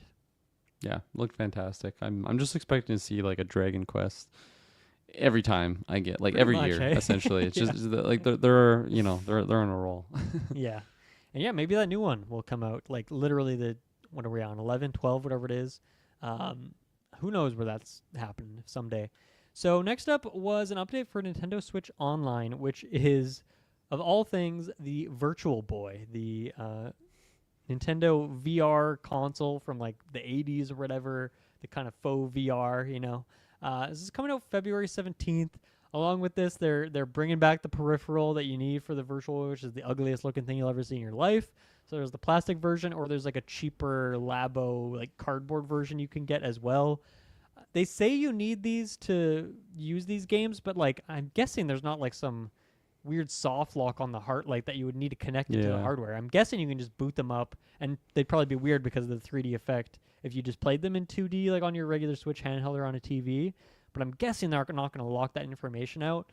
I think this is really cool from like the conservation of games media, pretty much. Like, you know, it's cool that these games, which are kind of lost to time, are going to have a time to shine again. And I know some people are excited about this, but for me as a subscriber of Switch Online and knowing that this is like the update we're getting for next year is like, yeah, like I'll try these games out and I'll probably spend, you know, 2 minutes with each of them and then like move on with my life. It's like not really what I wanted from this service. I was hoping for either more just confirmations of games coming to GameCube or N64 or like the next console. I don't know what that would be, but like obviously now it's Virtual Boy, which is cool for like the history of it, but not really that cool in terms of like this is what I pay a monthly for. Like just kind of disappointing in that way. So I'm happy for the people that are excited for this, but I'm not buying this. I'll try the game's 2D version when they hit the service just to say I have.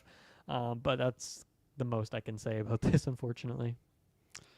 Yeah, this didn't do anything for me. This was I feel like part of the watch along we were joking. It's like, well, at least there's no cardboard Labo stuff in here. And then like on the dot that this came out, and it looked pretty cool. You know, like if I was at a friend's house and they had it, like, okay, let's see what this thing does. But never would I never can I see myself really going out and seeking this out, and just has me wondering who this is really targeted for. You know, like who's going to be doing that if they're just looking for really unique ways of playing old classic game. Like I don't know, it's weird. Yeah. And to me, it doesn't seem like it really fits well with the Nintendo Switch Online format. Like, I feel like they should have done this as, and this could have been like a connection with the Mario 40th. You know, you promote some of the Mario games that exist for that Virtual Boy. Because I think it would have made more sense as, like, you know how they did the NES Classic and the SNES Classic? I think this would have made more sense as that. Like, just you buy the peripheral, it comes with the games packed in, you plug it in, it's kind of a cheaper version than what it was back in the day. You can play it, have the oddity of it. But to me, it like, you have to be subscribed to this service, this monthly, or I guess, you know, buy it as a yearly service. So if you buy the hardware, you just can't do anything with it unless you're also subscribed to this service, which someday will inevitably like not exist anymore. So it just feels like kind of a miss in that way too, especially if it's only like 14 games. Like, I feel like they should have just done it as a separate thing and not plugged it into Nintendo Switch Online, because I just don't feel like this really adds a lot of value to the service. But I guess they're running out of consoles to do, because like obviously 3DS is tricky because of the double screens. I guess they could get away with it with like the motion controls because the Joy-Cons do have that, but it might be a bit unelegant. So I understand why they've done this choice here, but like, I don't know. I would have been hyped for Dreamcast if they did that, because obviously they have the Genesis on there. Give me the freaking Dreamcast or something. Like, there's some weird games on there. It would have been cool. But anyway, that's that one. One thing I was excited for, though, is early 2026 is Fatal Frame 2 Crimson Butterfly Remake. So I've never played a Fatal Frame game, but I really like what it is, like just this weird Japanese Nintendo horror series that's kind of like under the radar, pretty low key. I've never played these games. The footage of this looked gorgeous. Like, I love the art style because it's got a fresh coat of paint, but it still has this kind of retro, lower res style to it. Like, it's extremely stylish. The cutscenes look great. It looks freaky. So I, as someone who's been getting deeply into horror games the last few years, I'm pretty intrigued by this. I put the first one. This kind of reminded me of the first one. Got like a remake or remaster recently, and I put that on my wish list. So cool to see Fatal Frame still existing. I wonder if they'll do a new one at some point, if this and the other one have been successful. I mean, if they did a remake of this after that last remaster, that one must have done decent numbers. So we'll see what happens there. But cool, kind of weird oddity. Yeah, no, I'd never heard of this series before. It looked really creepy and just creepy. It terrified me. Yeah. Yeah. Some Switch 2 versions are coming for a few games. One Piece, Overcooked. Stardew Valley is getting mouse controls, which is cool. And then Human Fall Flat. So there you go. And then Power Wash Simulator is Power Wash Simulator 2, I should say, is coming out soon, or it might be out now. Suika Game Planet, which that was like a weird Suika game that like randomly came out and was like huge. It's like a weird little arcadey Tetris-y kind of thing. So this is kind of like that, but like almost like a Mario Galaxy version where it's like a 3D thing now rather than just like dropping things directly downwards. So that's cool for people who are into that. Next up was Metroid Prime 4, which finally got its release date of December 4th, so it is finally coming out this year. What did you think of this spicy new trailer for Metroid Prime? Yeah, it was exciting to finally be able to see something. While watching this, it was reminding me of the Metroid game that I played on Nintendo DS, not even 3DS or anything, like Okay. way back in the day. Hunters, maybe? I think it was Hunters because I remember playing it with friends, and Yeah. Hunters. just the gameplay reminded me of that, and just like the sound effects was like reminding me of that, and some happy memories in there. And that's kind of where it ended, honestly. I was surprised that it didn't have a lot in here to really sell me on it. It seemed just, I don't want to say dated, but just like a different era of gaming for me while watching this, and not really what I personally would have wanted for like just having so much build up to it. But I don't know. I like maybe other people are getting super jazzed for this. Maybe I'm just not a Metroid fan like I thought I was. I don't know. There's something in the trailer that just didn't really do it for me. Yeah. Yeah, I've been kind of on the fence with this game and just like anxiously waiting for more information. And I think with this trailer, we got to see, I guess, a bit more of the visual design. Obviously, the big new highlight here was that Samus has a bike, and there are kind of like these open world sequences. But the bike didn't look very fun to drive, and the open world sequences looked boring as hell. And I also think the visuals of this looked quite bad, to just be honest. I don't know if they were showing like the Switch 1 version or something. But I've been on the fence. I think I'm officially jumping off the fence, and I am not picking up this game. I loved Dread, and I've played a few of the I've played, I think, every 2D Metroid game, and I really like that series. Prime, I've only played a bit of it, so it's like, obviously that's like not really my sub-series, but I do love first-person shooters, so there was potential here. Some of the other trailers had intriguing stuff in them, but I was waiting for a bit more. And this trailer I thought it just looked really bad, so I'm unfortunately out on this one. I'm wondering if this game is going to also get a direct. You know, they've been doing a lot for Mario Kart World, Donkey Kong Bonanza, Kirby, getting 2 of them. So I feel like this game, it could use one, but also I feel like Metroid is such a mysterious series that I feel like you don't want to show too much. But I feel like they probably will do a direct for this one. Maybe not 45 minutes like Sakurai's Kirby ones. Maybe just like 10, 15 minutes. Show off how the open world works, some of the mechanics. And maybe I could get resold on it, but this game just not doing it for me, unfortunately. I gotta ask you, what did you think of Samus's design? It's kind of like more red than orange, and it's kind of more like hybrid black and red rather than just like one solid color. It's kind of been used in more recent designs of the character, but this red version is kind of new for this game. And I'm curious what you think of the visual design of it. I liked it. I thought it fit the just the color palettes that were shown. I don't know. It seemed less like classic arcadey than it normally is. So I liked it overall. Yeah, I feel like Dread was a very red kind of game, so it almost feels like a more like visual identity for the series now. Yeah. But I love me my Samus Orange, so I was a little. I'm not really liking the new design a whole lot, but maybe always in the game you get different suits and things change up. You always get the purple suits or whatever. So yeah, we'll see what that looks like. But that is finally coming out December 4th. I'm glad that it's finally coming out. I'm excited for the people that are excited for it. I'm excited to get those impressions of it. But yeah, I think I'm officially out on Metroid Prime 4 Beyond, unfortunately. Next up is Donkey Kong Bonanza is getting its first and maybe only DLC called DK Island plus Emerald Rush. It's out now, out a few days ago. They have the direct. So this adds one new layer, which is Donkey Kong Island, which you can go around. It's got the theme from Donkey Kong 64, so they're tugging on my heartstrings there, showing off that same giant DK Head Island that was, of course, in Donkey Kong 64, some references. And then Emerald Rush is like a roguelike kind of mode where you're smashing up stuff, you're getting different upgrades, and then you're smashing up more stuff, collecting gems. This is the one time where I'll break my rule of complaining about pricing. So Donkey Kong Bonanza, Kirklin, in Canadian dollars with tax was $110 for me to purchase that game. This is coming out 2 months later, less than 2 months later, an extra $35 for this, which is one layer and a roguelike mode that doesn't look that good. And this isn't like a season pass situation where there's more coming. So it seems like extremely overpriced. I've been reading some impressions of it on the subreddit because obviously it's out now. and almost everyone is like, yeah, this kind of sucks, or yeah, this is fine, but like way overpriced. Yeah. And so I just think this is like kind of grimy, and like the comparison I've seen people make is that in Mario Odyssey, the post, like once you beat the game, the last level you unlock is like a Princess Peach like Mushroom Kingdom level, and it's a very basic level. There's not a lot to it, but it's kind of more like a victory lap or like a little fun little bonus on top. And it kind of seems like that's what this is for this, because it doesn't seem like a very intense layer compared to other layers in the game. It's like pretty basic. And so it kind of just feels like, well, shouldn't this kind of be that fun little post game? Like, hey, you relax, you go back, you chill. But instead, they ripped it out and charged for it. And I think the other grimy part about this for me, and this is a bit of rumors, a bit of hearsay, so maybe you call me out for this.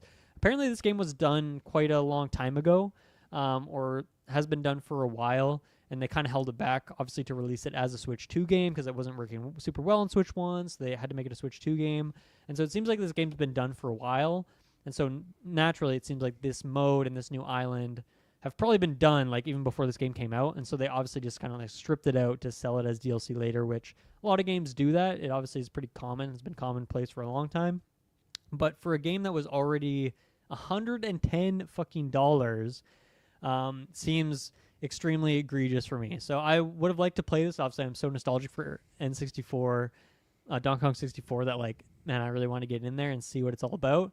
But yeah, this just seems ridiculous. So I'm not gonna buy it, not gonna support it, and do better, Nintendo. This is gross and nasty and bad.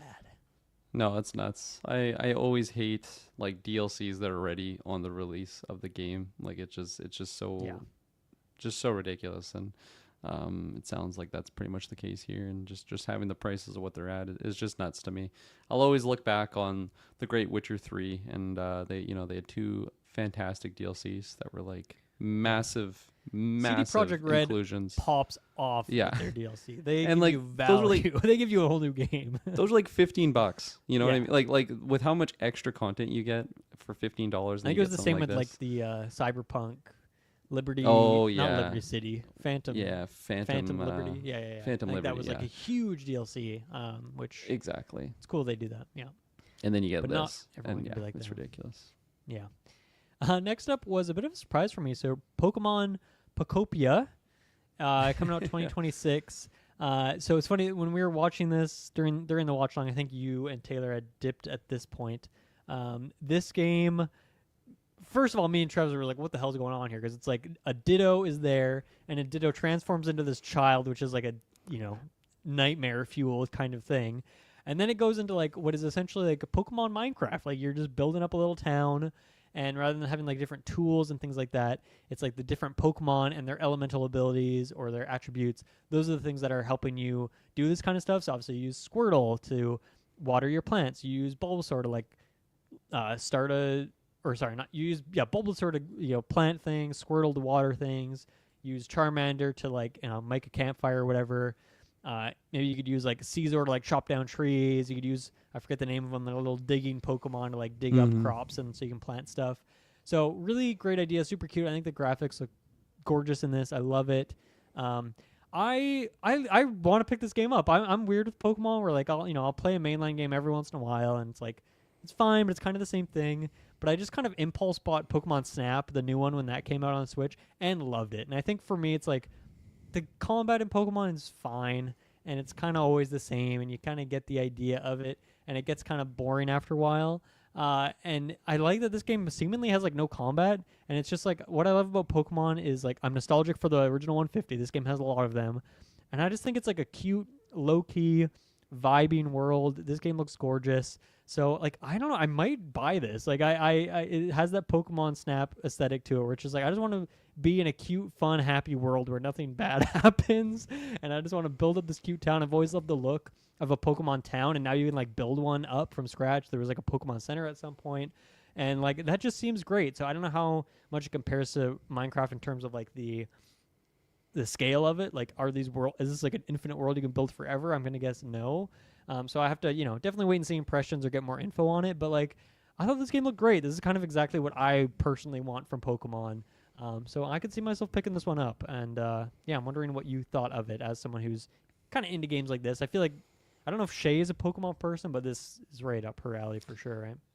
Yeah, no, 100%. I think that would be the way that we purchase this one is if Shea Super. I forget if there's co-op in there. Did they say anything about I co-op? can't remember Okay. if they did say that or not, but just the trailer itself, it just looked like a mix up of like some Animal Crossing with Pokemon in there, and like she got absolutely obsessed with Animal Crossing. So I think it would be right up their alley or up her alley. It looks really cute, and I don't know, it's just a different Pokemon type game that I'm used to seeing, and although I'm not like super into Pokemon like I used to be. I still love, I still like Pokemon. I like especially the classic Pokemon that I can at least identify. Mm. See my Charmanders in there, my Squirtles, my Bulbasaurs. Like, always love those guys. So yeah, I thought it looked pretty cool.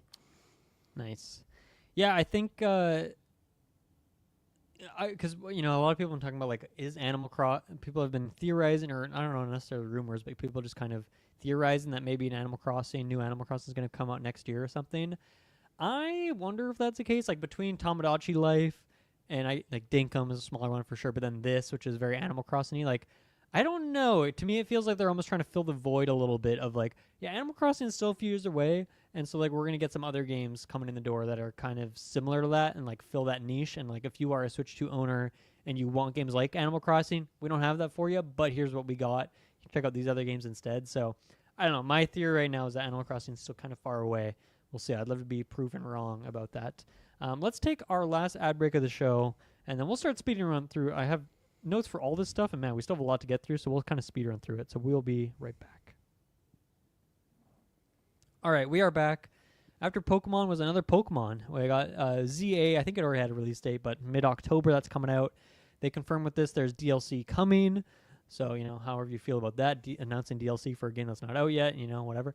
Mega Raichu X and Y is like a new thing going on here. They didn't really show much of the DLC. They just kind of showed those two characters and then like talked about it being a thing. So we'll see what the setting is, if it's still in the city or something different. Let's see. I'll just plow through these. Danganronpa 2x2, which is a great name for a remake in my opinion. I love that. Dynasty Warriors Origins coming out or is out. Monster Hunter Stories 3, which I know some people are excited about. Disgaea 7, EA Sports FC, Dragon Quest 1 and 2. Those are remakes. That's reconfirmed come out in, I think, early next year. So as you mentioned, Dragon Quest just everywhere. Yeah. Virtua Fighter 5. Lego Voyagers is coming out in I think it's actually out today. That's that co-op one that looks super cute. So looking forward to that one. Little Nightmares 3 is on the Switch now. Persona 3 Reload's on the Switch now. And or at least the demo's out now. They confirmed that Resident Evil Requiem, which is coming out obviously February 27th, we already knew that, is coming out on the Switch too. And there was actually kind of some new footage here, to my eye, some new footage. And one of them was the main character, who I can't even remember the name of, but she was like walking around a populated city, which sounds like such a small detail, but like you don't do that in Resident Evil. Like it's always like you're in a Raccoon City, which is burning to the ground, or it's a world where like there's just dead people and zombies everywhere. And so her just walking around like a regular ass city and going into a building is like a crazy thing to me. Like I don't know if that's just a cutscene. I assume it kind of is. But if you can actually get to like walk around cities and stuff, like I don't know, it seems like an interesting detail that I can't think has been done in a Resident Evil game before. I know there's like other cutscenes like people in like an office building just talking about news and stuff, and it's like just different vibes here. And obviously then you get into like a creepy motel where the power goes out and all the things you typically expect to happen. So I like the new footage here. I thought it was actually the best trailer we've seen for the game so far, so shoutouts to the game for doing that. And then Resident Evil 7 and 8 are also coming to the Switch to the same day, I think. So that kind of new trilogy is all popping up on the Switch, which is cool because I think the Switch already has a ton of those games on there. So good console for Resident Evil. Any thoughts on the RE stuff? I mean, yeah, I thought it was a cool trailer. I'm liking more and more what I'm seeing for this newer Resident Evil, and yeah, cool. Spooky season's coming. I think I'm gonna attempt to jump into a Resident Evil game. Resident Evil 2 is not on my Games Pass anymore, so I can't jump into that one. But I do have like Biohazard's such a bad one to jump into first. I kind of want to build up courage for that one, but who knows? Yeah. Maybe it'll be Biohazard. But if there's a good sale in I'll let Village, you know. If not 2 and 3 as a little combo pack, I think I've recommended to you before, would be really, really good. The remakes there, or just Resident Evil 4 remake if that has a good sale on it as well. Right. Yeah. Great game for sure, and the DLC is great as well. Okay, so last announcement of the show. I'm glad I have you here for this, Kirkland, because of course it is a shared love of ours. Fire Emblem Fortune's Weave is the new subtitle here. It's game's coming out next year. I guess maybe off the top, it's like kind of Roman Colosseum sort of setting and style. And it seems like you're gonna have battles in this Colosseum, and then presumably you're kind of exploring out areas around that. So with Fire Emblem, I think there's 2 teams making these games, and so there's a Three Houses team, and then there was a separate team that made Engage, and this appears to be the Three Houses team again, and it makes sense. And there's even one character that kind of connects this and Three Houses, shares more closely with the art style and the gameplay style. Presumably, it looks closer to this than it does Engage. So yeah, as my fellow Fire Emblem enjoyer here, what did you think of this this new game? This got me pretty excited. I knew about the announcement before I had actually seen it, so that was pretty. I was looking forward to it, and then the trailer itself. I don't know. There wasn't any like particular character or setting or like they did show a little bit of gameplay in here. Like there wasn't like a unit type that really sold me on it. It was just like a new era of Fire Emblem. Just gets me kind of excited and just intrigued at what they're going to be adding. And the I can't remember her name, but the character at the end that's shown that's in Sothis? Sothis.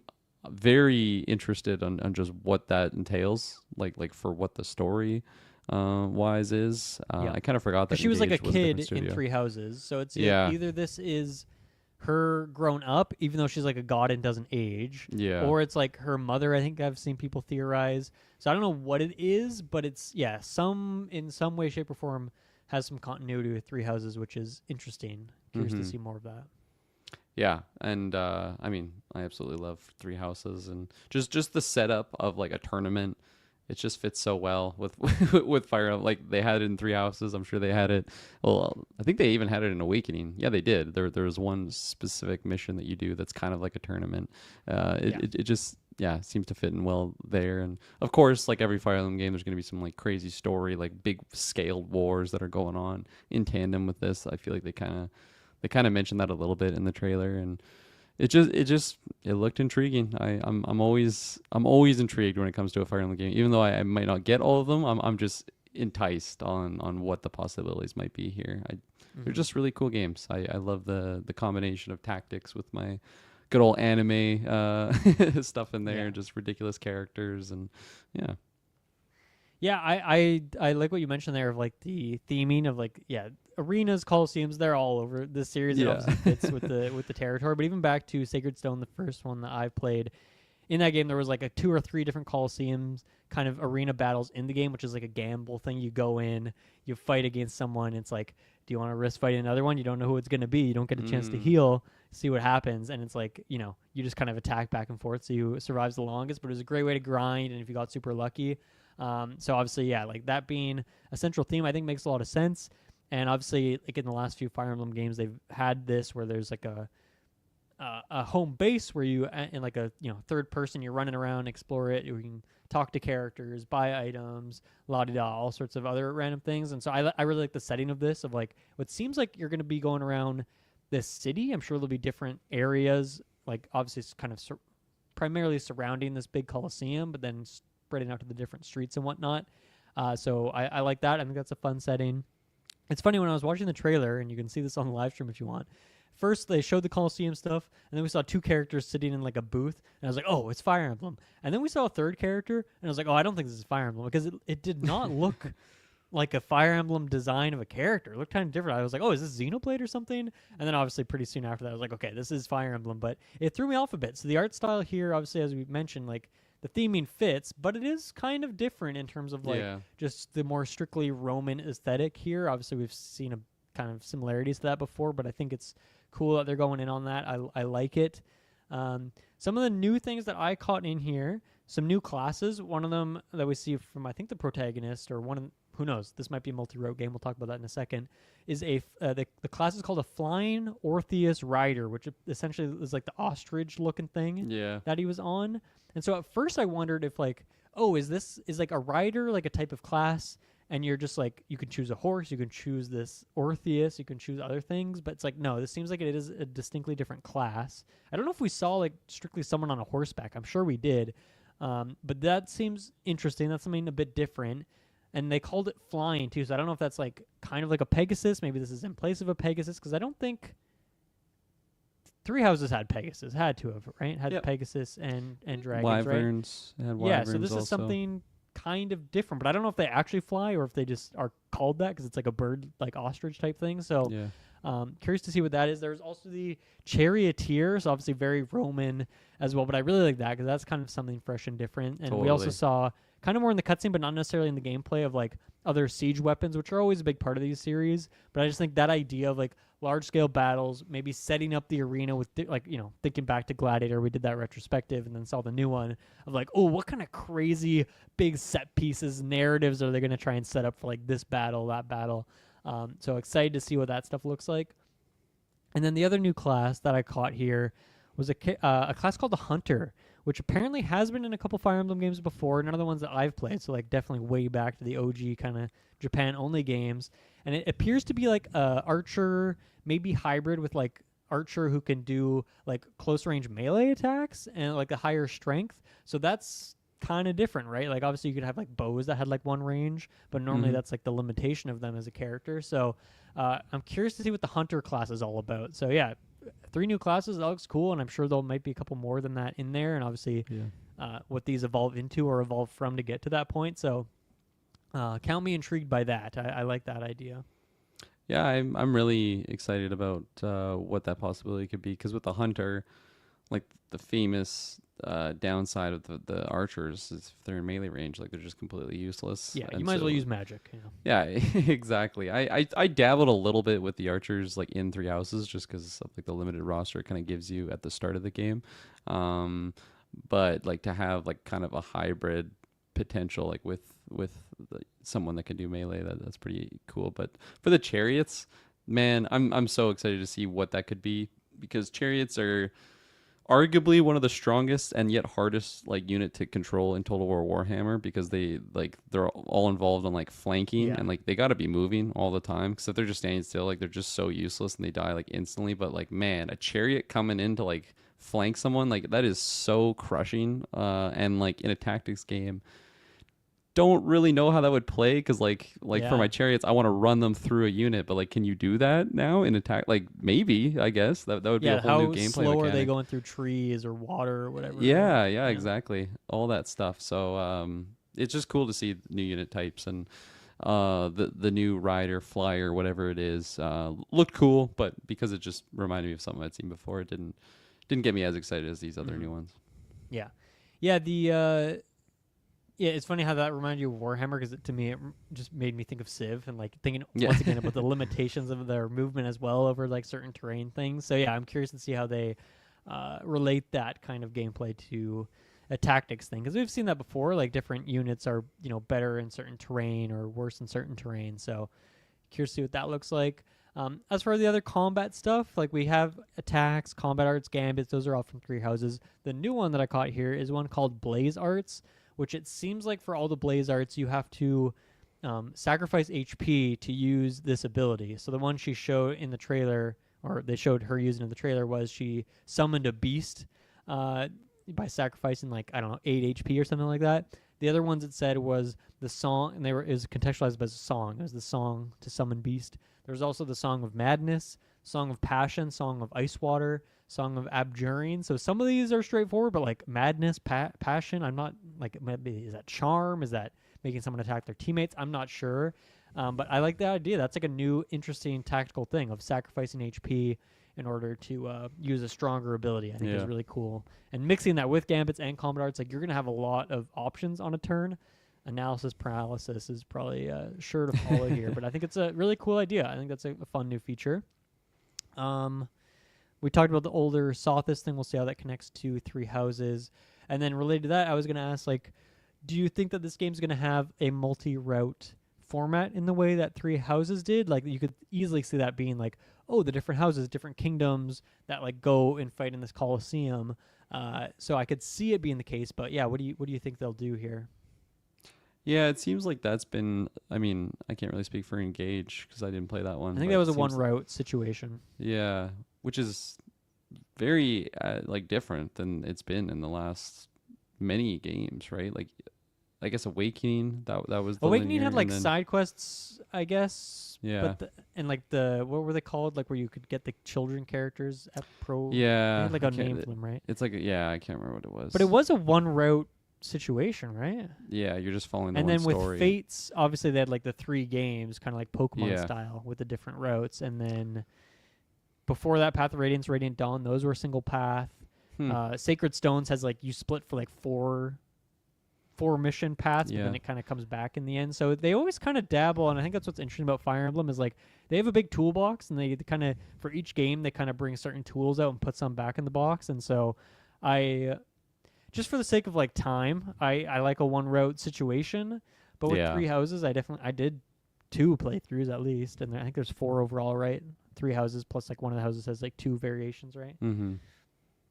Yeah, I would be interested. I think what's shown in the trailer, it seems like there's what appears to be not necessarily like main characters, but like main players in the story, and they're talking and they seem to be clashing. So that's just like a classic setup of like here's your 2 heads of whatever factions like going against each other. So that's just the vibe I got from that. I am curious. I think I like the idea of multiple route games for the Fire Emblems, but because I'm always like, oh yeah, I'll do this, and then I'll eventually get through. But it's like, man, these games are so long. Like I can't even get through one playthrough, let alone multiple different ones. But it's there, if I eventually want to go through. So I'm kind of indifferent, I guess, on it for me personally. But I do like the idea of just having multiple routes. But I mean, it's also just a lot harder, I guess, of a game to make that way. So maybe they can just focus on a more linear story. I don't know. Mm-hmm. Yeah, I'm curious to see what they do based on the format and that it's a 3 houses team and people love 3 houses. I assume they're going to do the multi-route thing again, and I think it just fits with the theming of this. So we will keep an eye on that. Any other thoughts on Fortune's Weave? There's so much more info to be gained for this one, but yeah, I'm looking forward to it. I don't know. I like it's tricky, right? Because 3 houses. I love the story and the characters. But I think the gameplay isn't that interesting. Engage maybe had some more interesting gameplay, but also had a ton of balance issues, and the story kind of sucked. So you never really know what you're going to get with Fire Emblem, and I like focusing on the story, but I also want the tactics to be good, especially in today's age where like there's so many good tactics games coming out every year. I just find myself getting a little bored with Fire Emblem gameplay these days. So hopefully this game can be a nice amalgam of the two and isn't faltering in either way. Yeah, absolutely. Yeah. So that's everything for the Direct. Just, I guess, quickly laying out the runway a little bit. So, later this month, Hades 2. I think that's a big get, as I mentioned, because it's a console exclusive. But then in October, they have Pokemon ZA. November, Hyrule Warriors and Kirby. In December, Metroid. So, like, pretty solid second half of the year. Or not second half, but, closing out the fall-winter season here. Of course, there's other little things and odds and ends, but that's kind of the big Nintendo ones. And then next year, Mario Fever, or Mario Tennis Fever, the Mario movie, Fire Emblem Fortune's Weave, Fatal Frame 2 remake, the new Yoshi game, the new Pokemon Pokopia. Like, that's a pretty good 2026 already that we're set up for there. I'm sure we'll obviously have a bunch of other things that fill in the gaps. Tamagotchi Life in there, Rhythm Heaven, right? So there's pretty solid roster of things. I think they're set up for a pretty good couple years here. The only things I thought were kind of missing, Splatoon Raiders, as I talked about, that game that was announced on Nintendo today. I'm kind of surprised we didn't actually get like a big trailer for it here. So curious to see what that game is, because obviously it's like appears to be a spin-off of some sort. It's not a named Splatoon title, so we'll see what happens there. And then the big omission for me that I was bummed about is Mario Kart World. I was really hoping for. I've been kind of pitching this idea of like, Donkey Kong Bonanza, do a nice pairing there, do a little Bonanza DLC where you get like 3 or 4 characters from Bonanza, maybe 1 or 2 new courses, or I don't know how they'd fit them into the open world, right? But like maybe a little Donkey Kong Island, as they announced in this showcase today.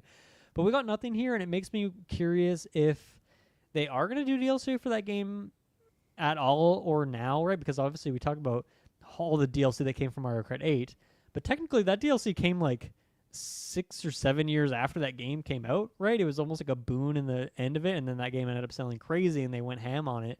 But like they might not do anything for World. I guess I was just surprised to not see anything for it here.